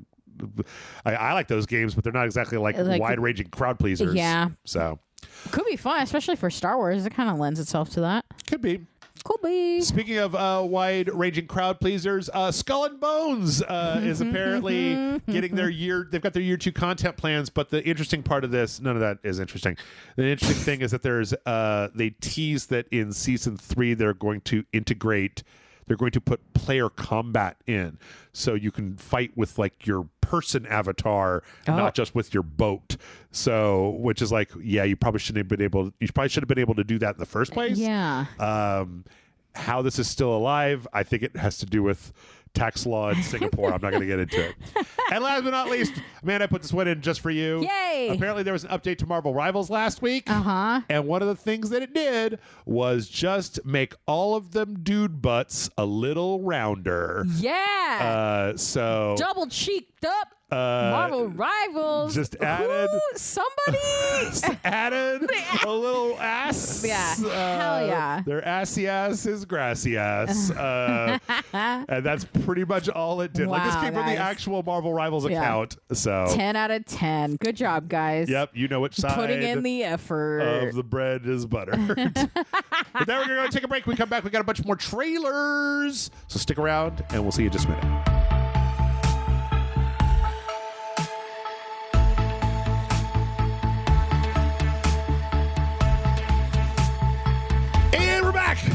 Huzzah! And that's part 3. That means it's time for trailers. Yeah, we didn't talk about enough trailers. We didn't talk about enough trailers. Yeah, like none trailers. Yeah, because there were a bunch this week. And we start off with a little animated short for the Baldur's Gate 3 final patch that I was tickled and delighted by. So yeah, this is the final patch that adds in like the photo mode and some new classes for people, and photo mode in Baldur's Gate 3 sounds like it's just rife for weird sexual stuff. I had it on here and then I took it off, but somebody like made the distracted boyfriend meme where it was Astarion looking back and Shadowheart giving him like this weird look, and it was the bear. Jesus. It was like, So yep, silly. That makes sense. What was really nice about this, they had a cute little song I made a list to earlier. Yep. They also kind of at the end here, the party shows off some of their new abilities, and then what was really cute was that Sven Vincke shows up, like the guy that made the game, at the very end. Yeah. And one of the new Rager powers is called Swarm, and so he just hits him with not the bees. The bees. It just completely hits this dragon with a bunch of bees. Yeah. And then at the end, it shows that they're all like playing the game multiplayer. They That's decide to start cute. playing again, and it's just a fun little thing. Yeah, it's very fun. Some fun stuff. Reminds me of the old Harry Partridge animations. Is it? Is it driving you nuts that I Spud Gun Studios? I don't know what that is. Nor I. So independently driven. Yeah, this is, I don't know. It could be. It very well could be. Yeah, I don't know. It just, and like, it's not necessarily the same look entirely. Yeah. But it is the same vibe. Yes. This kind of early goofy internet animation comedy vibe. Yeah, absolutely. That I miss so much. So let's see from there. Speaking of medieval fantasy, we got a new character for Elden Ring Night Rain. This is the Raider. This is their online multiplayer game. Yeah. This new guy is they haven't like had a Viking Raider. Yeah, kind of they haven't had a big strength character yet, and this looks like a very bonkulon kind of character. Like they show him uppercutting a dragon. Hell yeah. And yeah, he looks slow as shit though. God damn. It's covered in like furs and stuff. Yeah. One of the things I think was really cool is they show his one of his powers is basically just like stomping the ground and then creating like a giant block that could be used for other characters to like get up on top of, or to jump off to do like the diving attacks, which is something that you don't get as much of a chance to do in Elden Ring. Like you kind of can, but you can't just like make terrain happen out of nowhere. So that's cool. Yeah. I'm really excited for this, mostly because it's May 30th, so it's like soonish, a month away, a month-ish, a month and some change, and some weeks, so month and a half. Yeah. From there, Amanda, we got the actual trailer for the Year of the Crab update for Another Crab's Treasure. Yay! I was just thinking about starting it up again because my Switch broke when I was playing it. Oh, okay. Yeah, this adds like some new stuff. It adds like a boss rush mode. It adds like I think a new boss. It's not like a whole area, but like you can do New Game Plus, and there's a couple other things. So mostly just quality of life stuff.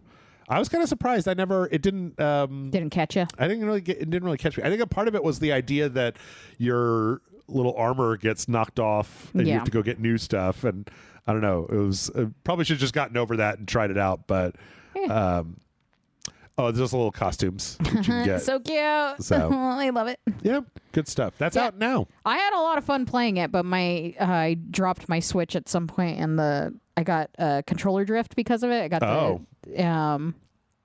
fixed it. It just fixed on its own after a while, but so I never went back to it after because I was so mad. That what? Because I was in a platformy part of the game and it drifted. So you're trying to like angle yourself perfectly, and the game is not particularly good at allowing you to jump between like platforms, and if you fall, and so I would be jumping and trying to be precise, and I would just. And you got the Switch Lite, right? Yeah. So okay, because I actually have most of the tools to be able to fix drift. It's just it would require taking the entire thing apart. Yeah, but you said it Switch fixed itself. Though. It did, yeah. Okay. After a while, I had to do like a couple of just like turning it off and on again, and I actually waited a long time and cleaned the. Around the controller. Yeah, because it wasn't like it naturally happened. It literally fell and got bonked, and I think some like crud got into it or something. Yeah, or got knocked off center. And then it just like realigned itself, and now it's fine. But sometimes that stuff will sort itself out on its own. Yeah. Let's see. In other kind of medieval attacking news, we got a little bit we got this trailer for Mandragora Whispers of the Witch, which is kind of like a 2D kind of semi-soulsy Metroidvania looking type of game. Mm-hmm. I don't know. I think I want to try this one out because it came out the day we're recording this. Mm-hmm. And it just looks real tight and nice. Like it just looks like a nice, kind of a 2D action game with some interesting mechanics. And a nice art style. Oh, so, yeah. I like the little skeleton zombie looking guys coming in. Yeah. They had talked about there's like a bunch of different damage types. So you can kind of stack them up and they do different debuffs and stuff. So, but yeah, I don't know. Maybe I've chosen poorly a few times for dojo focuses, but maybe this will have to go in the back pocket for something to look at. Yeah. Or maybe I'll just get it and see if it's any good first.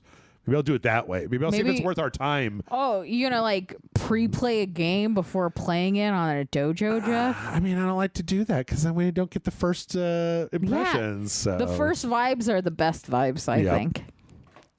Let's see. From there, today we got the trailer for Ninja Gaiden Ragebound, the new Ninja Gaiden game that's coming out.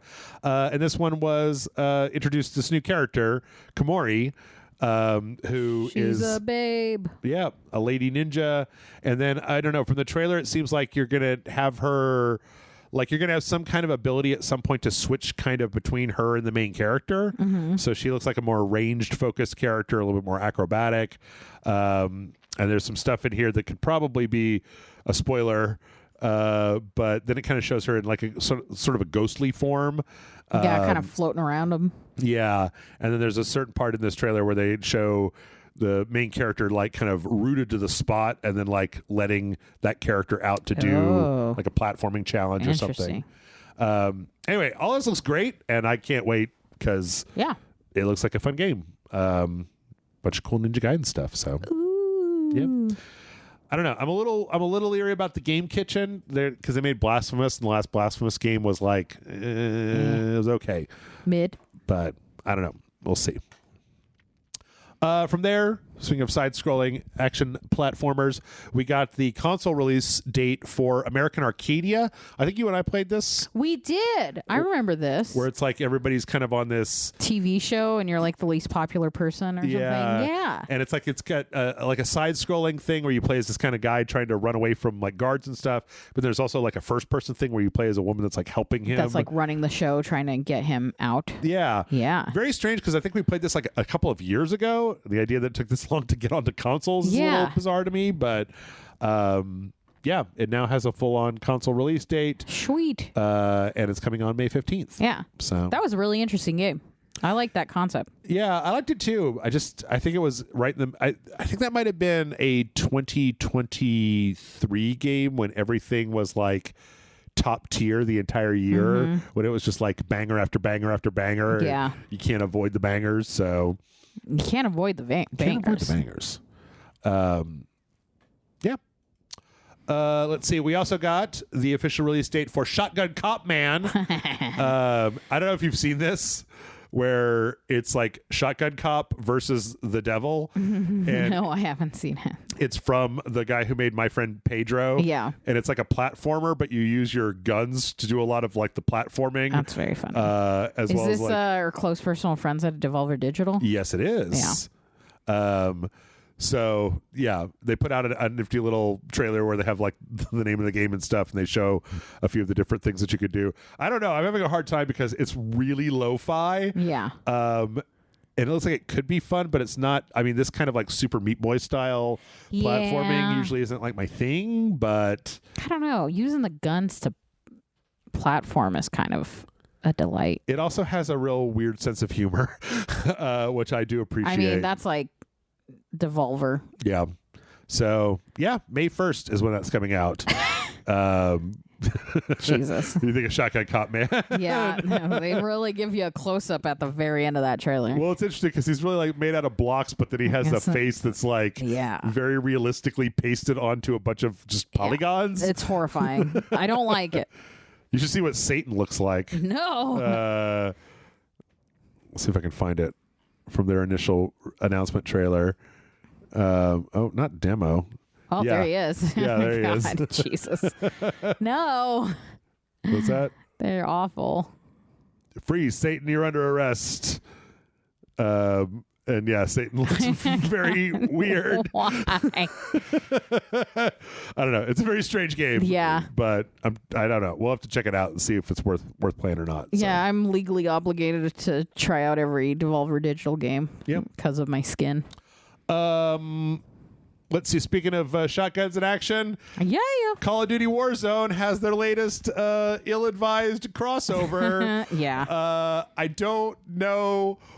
This one makes, I guess, a little bit more sense since Jay and Silent Bob. Yeah. Like, I can, like, seeing them running around with machine guns makes a little bit more sense than, like, Cheech and Chong. But not a lot of sense. Like, I feel like if it was a Blunt Man and Chronic skin, it would make more sense. Maybe. Yeah. But I think this might make sense because Jay Muse is a big gamer. Yeah. And I know I've caught his Twitch streams where he's played Fortnite. Oh. He might also be a Call of Duty guy. Very possible. So it might not be so much a Kevin Smith thing as it is a Jason Muse thing. Yeah.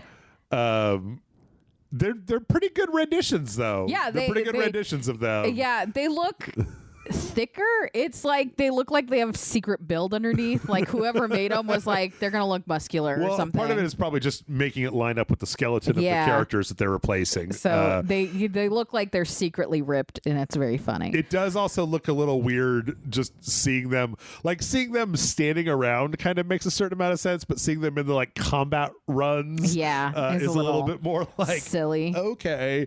And apparently they've got like quick stop and weed themed guns. Of course they do. Yeah, all right. Sure. Can't believe they're in front of a burger town and not a Moobies. Well, I don't think they have Moobies in Verdansk. We also got the latest Fortnite skins, which are Adventure Time. Yay! So it's Finn and Jake, and then Marceline and Princess Bubblegum? Princess Bubblegum. I don't know, Adventure Time. It's a little weird because Jake always has to be like a little stretched out to match the character models for Fortnite, but sure. Yeah, why not? Sure. I mean, they got everything else in there. I'm no longer surprised. You got that for Fortnite. Yeah, you really, I don't know if you can say a character that would surprise me at this point. Yeah. I saw that Sabrina Carpenter got a Fortnite skin. Yes. And that people created gangs of Sabrina Carpenters. Yep. And that if you were not a Sabrina Carpenter, you would get killed instantly. Yep.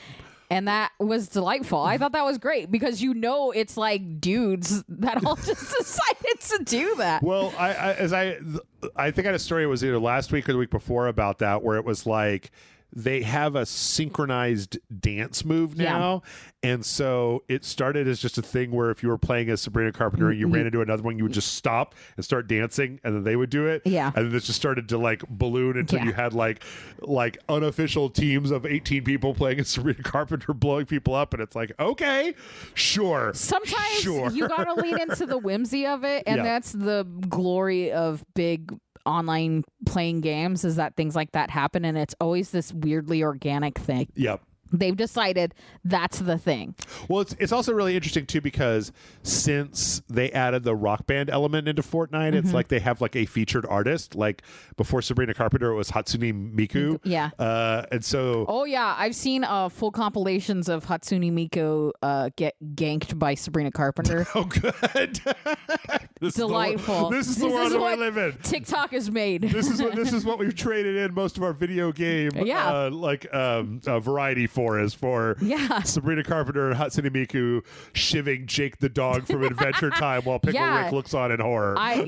Yes. Does the Backpack Kid dance? That sentence makes me want to die. God, I hate the multiverse. Let's see.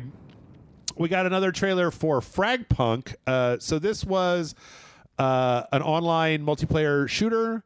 The big claim to fame here was that there were cards, and you would play the cards, and they would make the world act in different ways. Okay. So, like, one of the examples was that you could have like you put down a card that made the entire other team have like big head mode, so it's really easy to get like headshots. Yeah.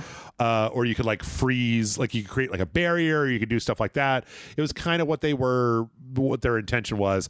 This was supposed to come out on the PC and consoles, but the console date got pushed back, so it's been out on the PC for a little while, but is now free to play. And on the console, they obviously did a bunch of they hired somebody to do a bunch of art, like CG stuff for them. Yeah, but it looks a lot like just your Counter-Strike with Into the Spider-Verse draped over That's it. what it is. I'm like, why does it? It's like reminds me of something. Yeah, but I didn't know what. Because it's just a first-person shooter. Yeah, absolutely. It's just Valorant with some more style to it.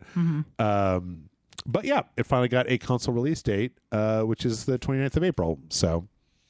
Even though, again, they make these really lavish, like, CG cutscenes that then have just absolutely nothing to do with what's actually happening in the game. So it would be easier to know if I want to play your game if you showed me your game. Yeah.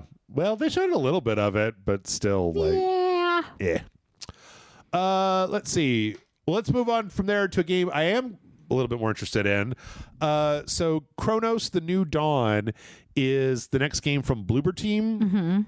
Which I haven't liked a lot in the past, but they did that Silent Hill 2 remake last year. Yeah. And they showed they can do combat, which they really hadn't had for any of their other games. And this is a very, like, kind of Dead Space meets, like, I don't know, kind of H.R. Giger. It's a weird... Yeah, we've seen this trailer, right? Or not this trailer, but we've seen a trailer for this, right? Because I remember that spaceman costume because it looked like a butthole. Oh, yeah. The one with the vag on the front. Yeah. It looks... Yeah. Some sort of opening, some orifice. Yeah.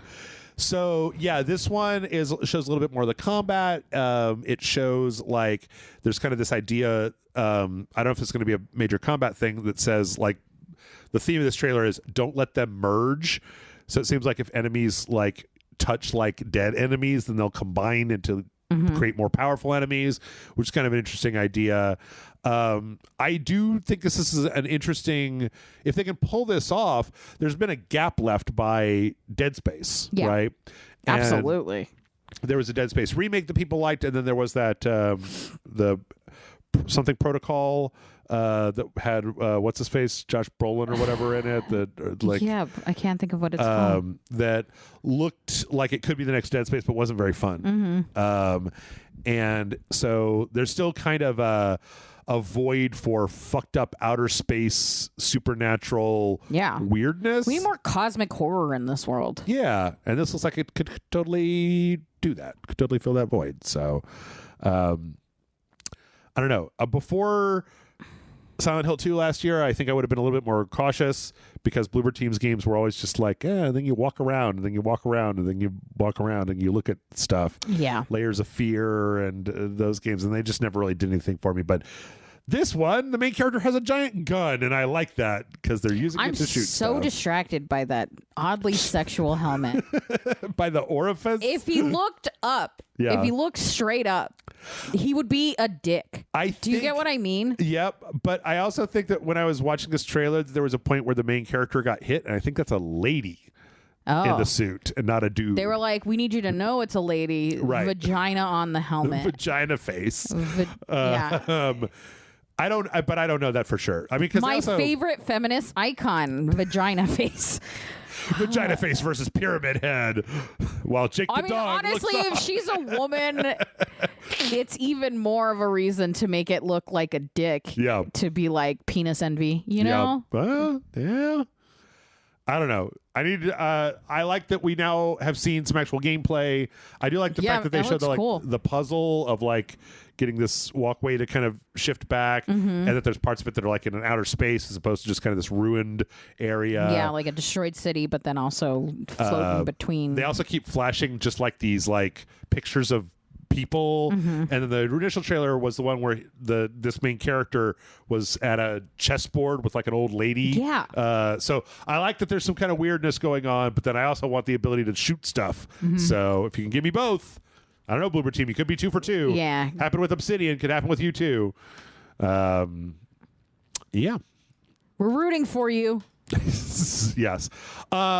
You say there needs to be more cosmic horror out there. Yes. I had never heard of this game until today. This is a game called Necrophosis that is like a first-person kind of adventure game. Ooh. And it's got some real Giger, Lovecraftian Giger vibes to it. Very kind of like, not necessarily like the biomechanical Giger, more of like the kind of necropolis. Yeah, the statues of skulls and stuff. Yeah, or skeletons. Bone buildings kind of thing. And it's definitely like a puzzle game where you're trying to kind of figure out how to do stuff to kind of get to the next area. And it's got a lot of weird... I can't say his name. There's an artist. He's Swedish. Beksinski? He's Polish, excuse me. His art is what this is. Look at. Oh, okay. Oh, yeah, I've seen that guy before. Yeah.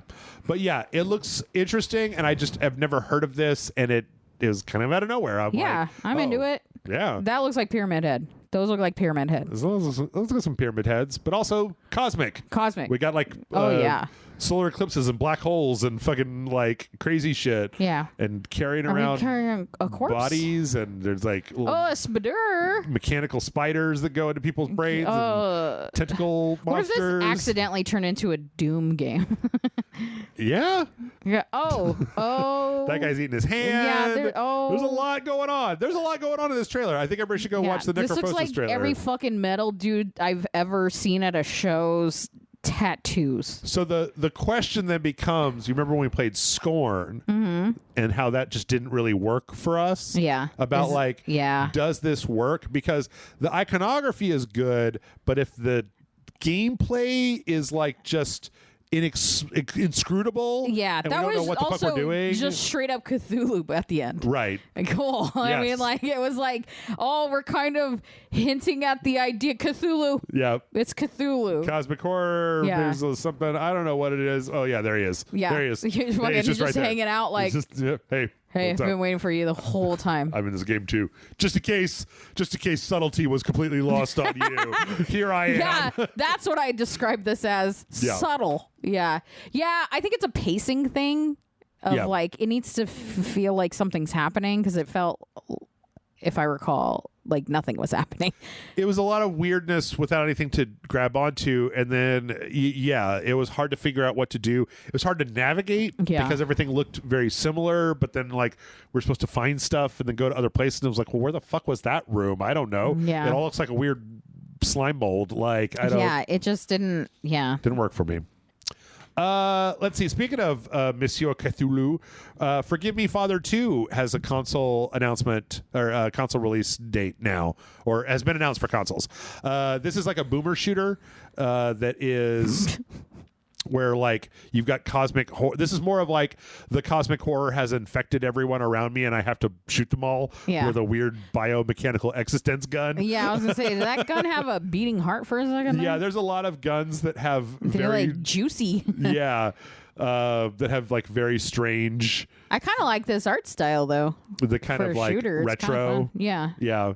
Well, it works very well. It's very comic booky because it feels like a motion comic. Yeah, the heavy dark lines on everything like really make it look cool. But then this stuff is very like they got a lot of purples and a lot of like aquas. I got hypnotized for a second there. Yeah.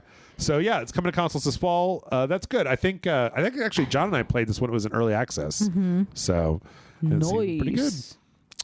Let's see. From there, we got an experimental weapons trailer for Mouse PI for Hire. Yeah. This is interesting because I thought this was going to be a very, like, for anybody who doesn't remember, this is like the first-person shooter with this kind of like Steamboat Willie. Yeah, this kind of like retro style. But apparently it's not just like shotguns. There's also like freeze rays and like other kind of weird, almost Bioshocky style weapons in the game. They show off a few different things. They show like this is a turpentine gun that just erases the drawings from the world. Oh my God, it's Deb! Yeah, exactly. This looks really good. I'm really hoping this one doesn't turn out to be kind of weird. Oh yeah, also there's like a brain, the attitude changer, which just blows people's heads up. Blows their mind, man. Yeah, and it's got a little cartoon brain with glasses in it. Yeah, it looks real mad. I kind of love that design. Yeah, that's fun. Yeah, real fun stuff. I really hope this one. Yeah, really hope this one does well. Yeah, ends up good. Because it could really go either way, but yeah, sometimes they're kind of hard to tell. Yeah, coming at some point, 2025. So coming out in the future, not the past. We got a launch trailer for the Ichiban's holiday content for Dave the Diver. So this is Ichiban from the Yakuza games. Oh, that's right. Like I a forgot. Dragon. Yeah. Who is now joining up to sing karaoke and dive into the ocean. And it appears there's also some like kind of beat 'em up levels that they've added specifically. He's fucking ripped in this. Yeah, he is. This is so funny. And it all just looks like Dave the Diver-tastic. Yeah. Yeah, this looks silly. This is another one. I don't know what the deal is with them, but they have all their stuff is like time limited. So this is out now, and it's going to be available until October, and then it's like gone forever. Gone unless you buy it already. So the buy same it thing now, play it whenever. Happened with the Godzilla DLC. You just had to like claim it, I think. Oh, but I never did, so I didn't get it. Oh, so, sad noise. Yep. But that's out now. Looks good. Looks like some fun stuff. It does. Like to see Dave the Diver continuing to do the thing. They had a spin-off or a sequel game that they announced at the Game Awards. Yeah, right. With one of the other characters from the franchise. Is that right? It was like most of the characters. Okay. They were going to like the jungle or something, and I want to know more. Well, I thought it was like focused more on a different character and not on Dave. I don't remember. I don't remember either, but that's not what I remember. Don't listen to me. I don't know. I'm just crazy. Shifting gears radically, we got the announcement that Palia is going to be coming to the PS5. This is one of those online, like, kind of multiplayer exploration, combat, also farming and putting your house together kind of games. All assume that I don't have any friends so that I can play a fucking game and not be like, oh, with all your friends. None of my friends play the same games as me. I think you could probably play this by yourself. But they're making a big deal out of the multiplayer. The reason I really like this is I've seen it before, and it's just very good looking. It's like a very nice art style. It kind of reminds me of the Disney one that we played. Yeah. But then it's also like somewhat horrifying. I don't know. There's a part where they show catching like a shark and then putting it in a tank that's just barely the size of the shark. Yeah. And also, I don't know if you caught that where like they showed like, oh, here's a forest creature and they got shot and then they turned into a plush animal. Yeah. And then it's like a whole room full of these plush animals. Like actually, weird. Like the same vibe I got when I watched House of Wax. Right. Yeah. Say what you will about Jeff, but at least I just want to shoot people with violence and not turn them into things. I just want little friend creatures, not shoot them and make them the opposite of anthropomorphic. Oh yeah, you can also there's like romance in the game. There's always romance. NPCs, so. Ooh. And then it shows the character romancing this like robot guy. I was gonna say if I can't romance the robot, I don't want to do it. So I don't know. It looks like a pretty decent game. Like it's also got action and like stuff to do and stuff to collect. Yeah. I don't know. It's every time they show the crop farming part where my brain is like, no, thank you. Let's see. Probably should put this earlier, but I had a whole flow going.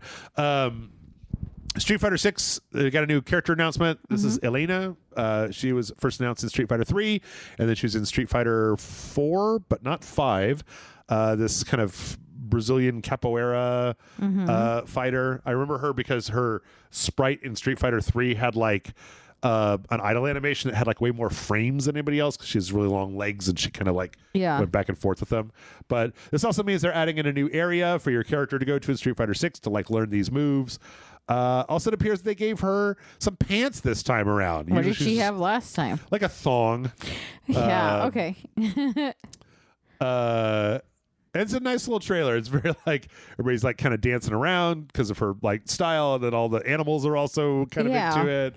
It's kind of cool. Hell yeah, guys. Yep. She's gonna get eaten by a hippopotamus. No, they're friends. So, yeah, she's coming June 5th. Nice. To Street Fighter 6. So, let's see. Oh, right. Okay. I was like, I forgot what I got in here. This is a real slight trailer. This is just, it's for Mind's Eye, and it's called the official safest city in the world trailer. And it's basically like a little travel thing for like, come to our city. It's got safest city. It's full of robots and yada, yada, yada. Yeah. So this game, Mind's Eye, is basically Grand Theft Auto, but with robots. And I keep mentioning it because it's being published by IO Interactive. So like it's not being made by them, but it's their first foray into like publishing. And I got to assume there's something cool going on here because the actual action of the game is just like third person shooting a machine gun, driving muscle cars in this weird fake LA/Vegas town with a bunch of robots in it. But like if it was just, I don't know, it looks like a solid version of that. Yeah. But I have to assume that IO Interactive sees something in here that is not just a Grand Theft Auto ripoff. So I don't know, because like when you look at the gameplay, it looks a lot like a Grand Theft Auto ripoff. I remember when we watched this. Yeah. So okay. I don't know. I'm still wondering about it. And let's see. Let's wrap it up with Arc Raiders is getting an official tech test that's coming out. I mentioned this because Arc Raiders is another extraction shooter game. So they had a closed beta test. Those are the only kinds of games you play now, right? That's Jeff? Right. That's all I play. I saw that marathon trailer. That's all I play. That's it. It's a very slight trailer. They're having this time. It's like an open beta. But like when I went to go look at what the actual, this is like very cinematic. It looks like there's like kind of like one of these, like it's a post-apocalyptic ruined world with like robots, but then you're going out to like get resources and bring them back. I forget where the actual gameplay was that I saw, but it's a very like probably take that off. It's a very just like third person action game with a squad. It's really funny that the marathon was like a 2000s futurism. Yeah. And this looks like that like grimy 80s futurism that we had for a while. Everybody's kind of got, it's like lo-fi, low tech, kind of all bolted together. Yeah, kind of analog-y, but yeah. I don't know. Again, I'm having a hard time because I don't want to play Escape at Tarkov, and that's like the biggest one of these. It would be like if I didn't want to play PUBG, and I was like, I don't know if I would even like Battle Royale. Like I don't even know if I would like this. So, who knows? We'll have to give it a shot, Jeff. What if it ends up being the one? Could be the one. But yeah, they're doing a 5-day test that kicks off Wednesday, April 30th until May 4th. So maybe I'll put it on the schedule and we'll take a look. Nice. Yeah, this one was from the earlier. I pushed this one back because we ran out of time earlier. Warhammer 40k Space Marine 2 is getting an update with an enemy called the Trigon. They're getting a bunch of new armor. They're getting some new weapons and this new Tyranid.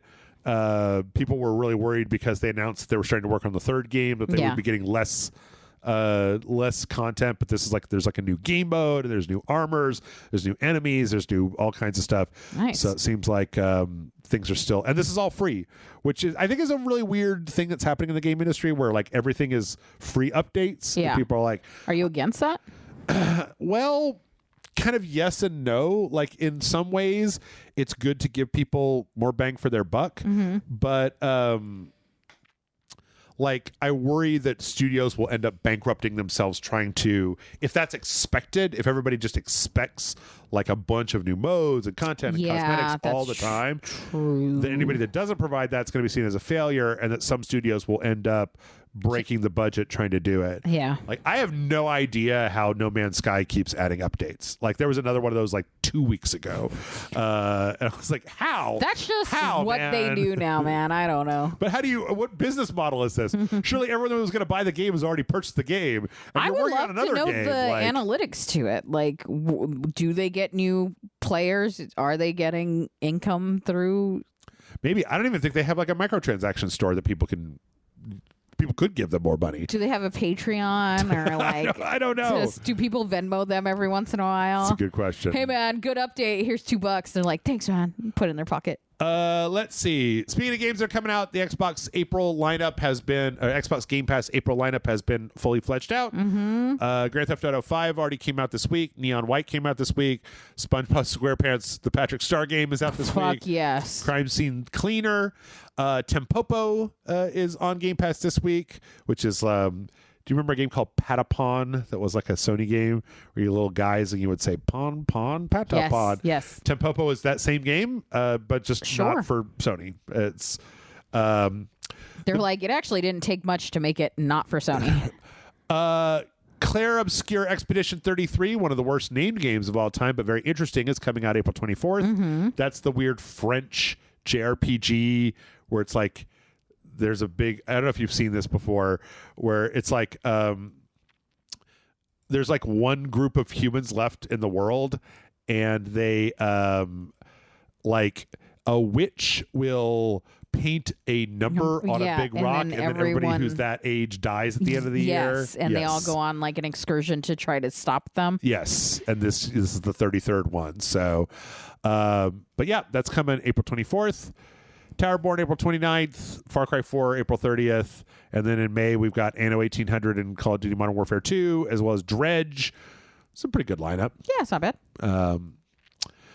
Also, last week we had the announcement that there was going to be a RuneScape kind of open world crafting survival game. Okay. Called Dragon Wilds, and it just went into early access this week. Like there was like, no date. Now. Yeah. I'm not a RuneScape guy, so I don't know RuneScape. I'm also not really much of a survival game guy.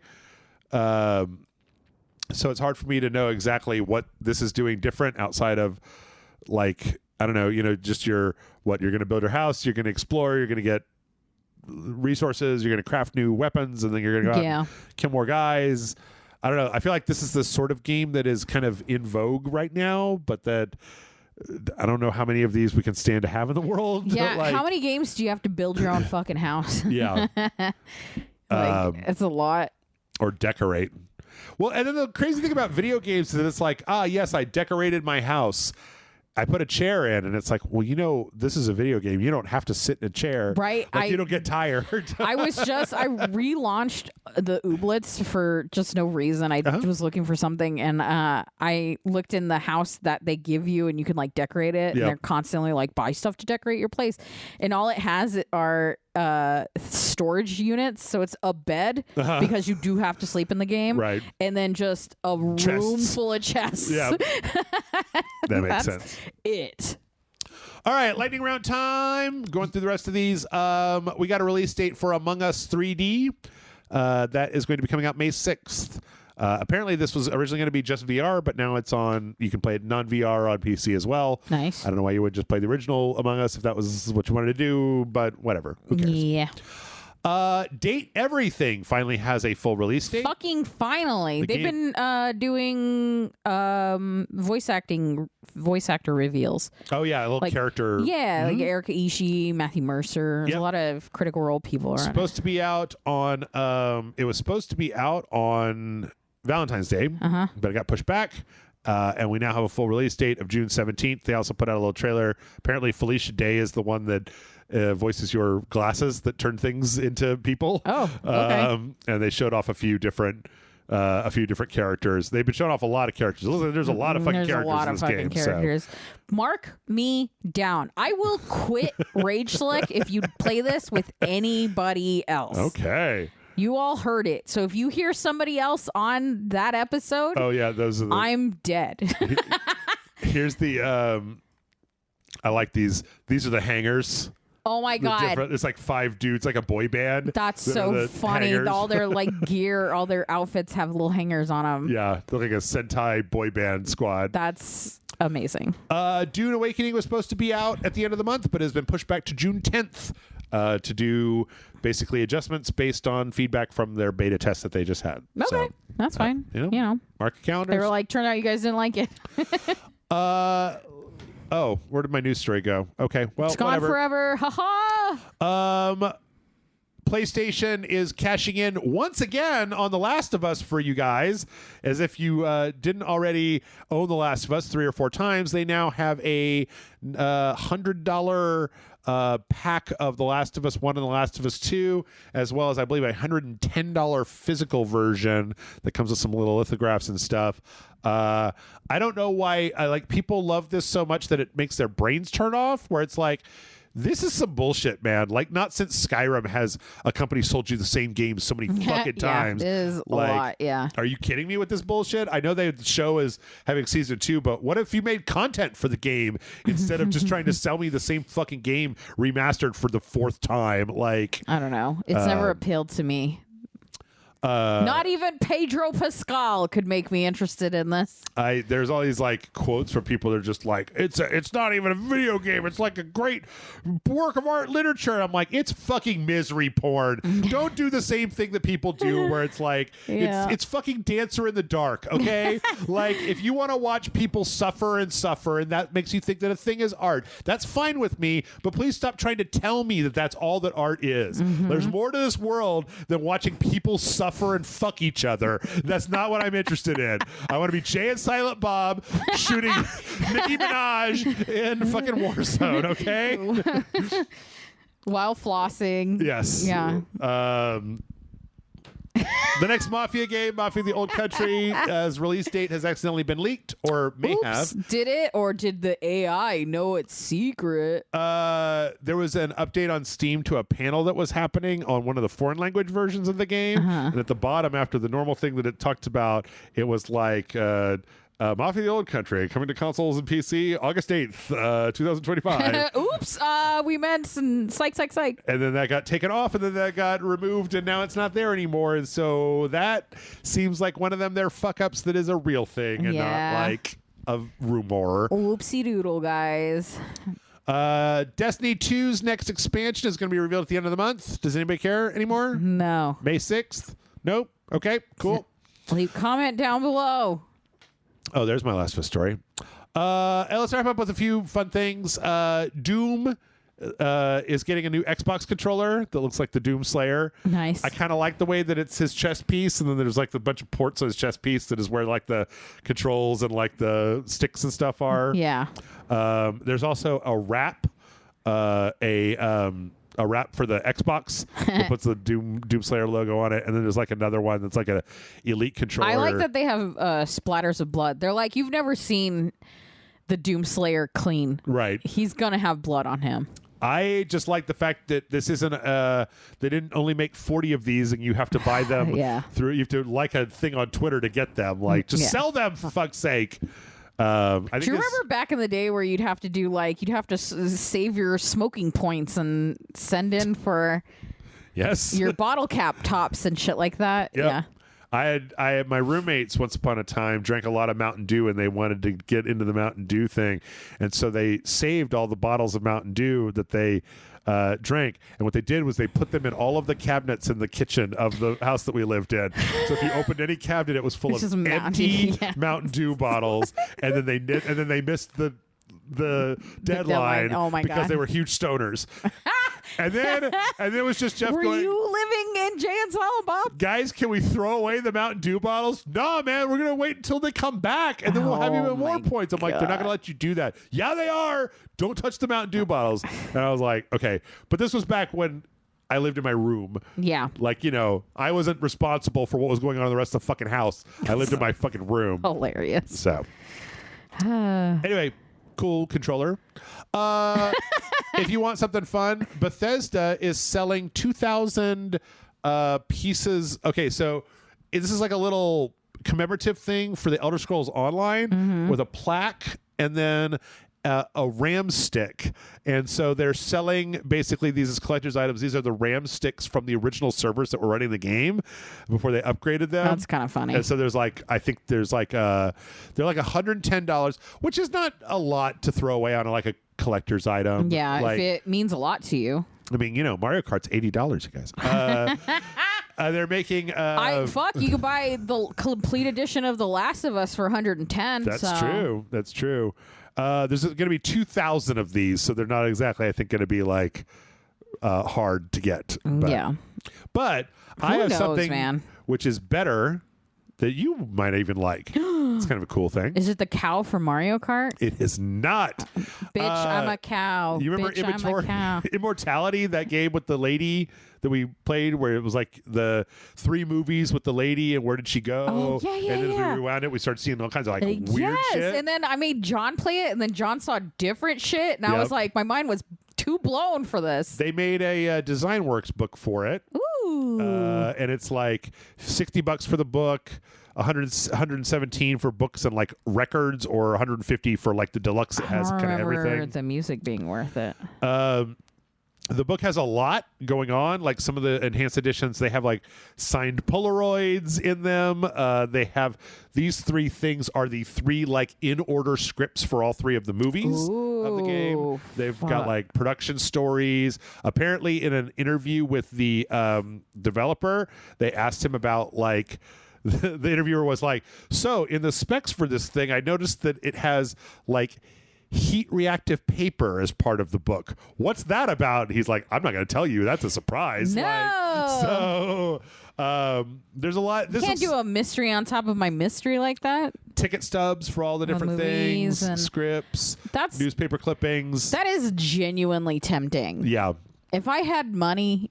Soundtrack full stop. If I had any money, I would consider it, because this was a really enjoyable way to tell a story. Yeah, I often want to go back and like I should go back and actually finish it. Yeah, but yeah, and the thing is that again, like not to shove it out there, but just the Design Works book is $60, which isn't crazy. Like an art book for anything, like Guillermo del Toro has an art book, and it was around that. It was like $50-$60, and I think that most of this is in there, like because the 117 is basically that plus records and CDs. Is that a record, CD, and a tape? I don't need the music that much, guys. 150 is all of that, but I think it's also signed and limited edition number. Yeah, I don't need that shit. But yeah, I mean, it's also sold out, so don't worry about that $150 one. Oh, this one? This says pre-order. Yeah, but if you scroll to the top, it says sold out. Oh. No, not to the top. I believe you. I believe you. Let's see. Okay, well, if you want something that's a little cheaper, Pokemon is now making keychains of the starter Pokemon. Little plushes. I'm in. Of the starter Pokemon. They've got a pretty Who's your selection. starter, Jeff? So up until recently, I would have said I only really cared about Pikachu, but I like Fuecoco because he's so stupid. He is very stupid, and they do have one of him, but I would never put it on a keychain. What about you? I don't. There he is. No, I am sort of loyal to my like original starters, but I don't even remember what I started with my original starters. Oh, I was probably like Game a Boy? Squirtle. Yeah. Got a Mudkip. I'm never going for a Mudkip. Yeah. 4chan ruined Mudkips. Oshawott. Oh yeah, those are cute. And there's a Pikachu. Fuck Pikachu. Yeah. I mean, these are something you can actually buy, right? Like, enjoyable and small. I also like that the keychain looks like a Pokeball. Yeah. Love the attention to detail. Oh, there's Quaxley.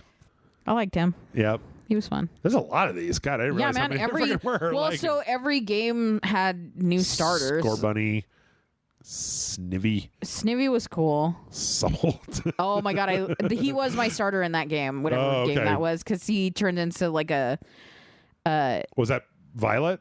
Or no, Violet was the one that had Fuecoco in it, right? Yeah, so whatever the one before that was, but he turned into... is that Arceus? Before that? But he turned into like a spy. He was like a sharpshooter looking like 007 fucking lizard man. Crazy. And then last but not least, I'm putting that out here to ruin everybody's day. There was a news story out there that talked about a contract that was given to Intel that indicates that there is a Switch 3 happening at some point. And so now we get to start the rumor mills all over again. The Switch 2 isn't even out, and we're already going to start talking about Switch 3. So this is the literal conversation about Smash Brothers. Yep. That everyone went Smash Brothers, Smash Brothers, Smash Brothers. When Smash Brothers came out, they went new character for Smash, new character for Smash. Never happy, Switch these guys. Switch 2, Switch 2. Here's a Switch 2. Switch 3. Yeah. Yep. So if you want to make sure that you're up to date on all the news for the Switch 3, patreon.com/RageSelect is where you go to help us out. It does take time, effort, and funds to do this. Also, as previously mentioned, it does take money to buy video games, and the amount of money is going up. So help me, please. Also, if you're listening to this is after Jeff's birthday, but this was Jeff's birthday week, so everybody should be in the comments wishing Jeff a happy birthday. Yeah, yesterday was my birthday. Yeah. Yeah. And I'm going to drink my fucking face off this weekend. So yeah. Get out of here. I got to drink my face off. Get out.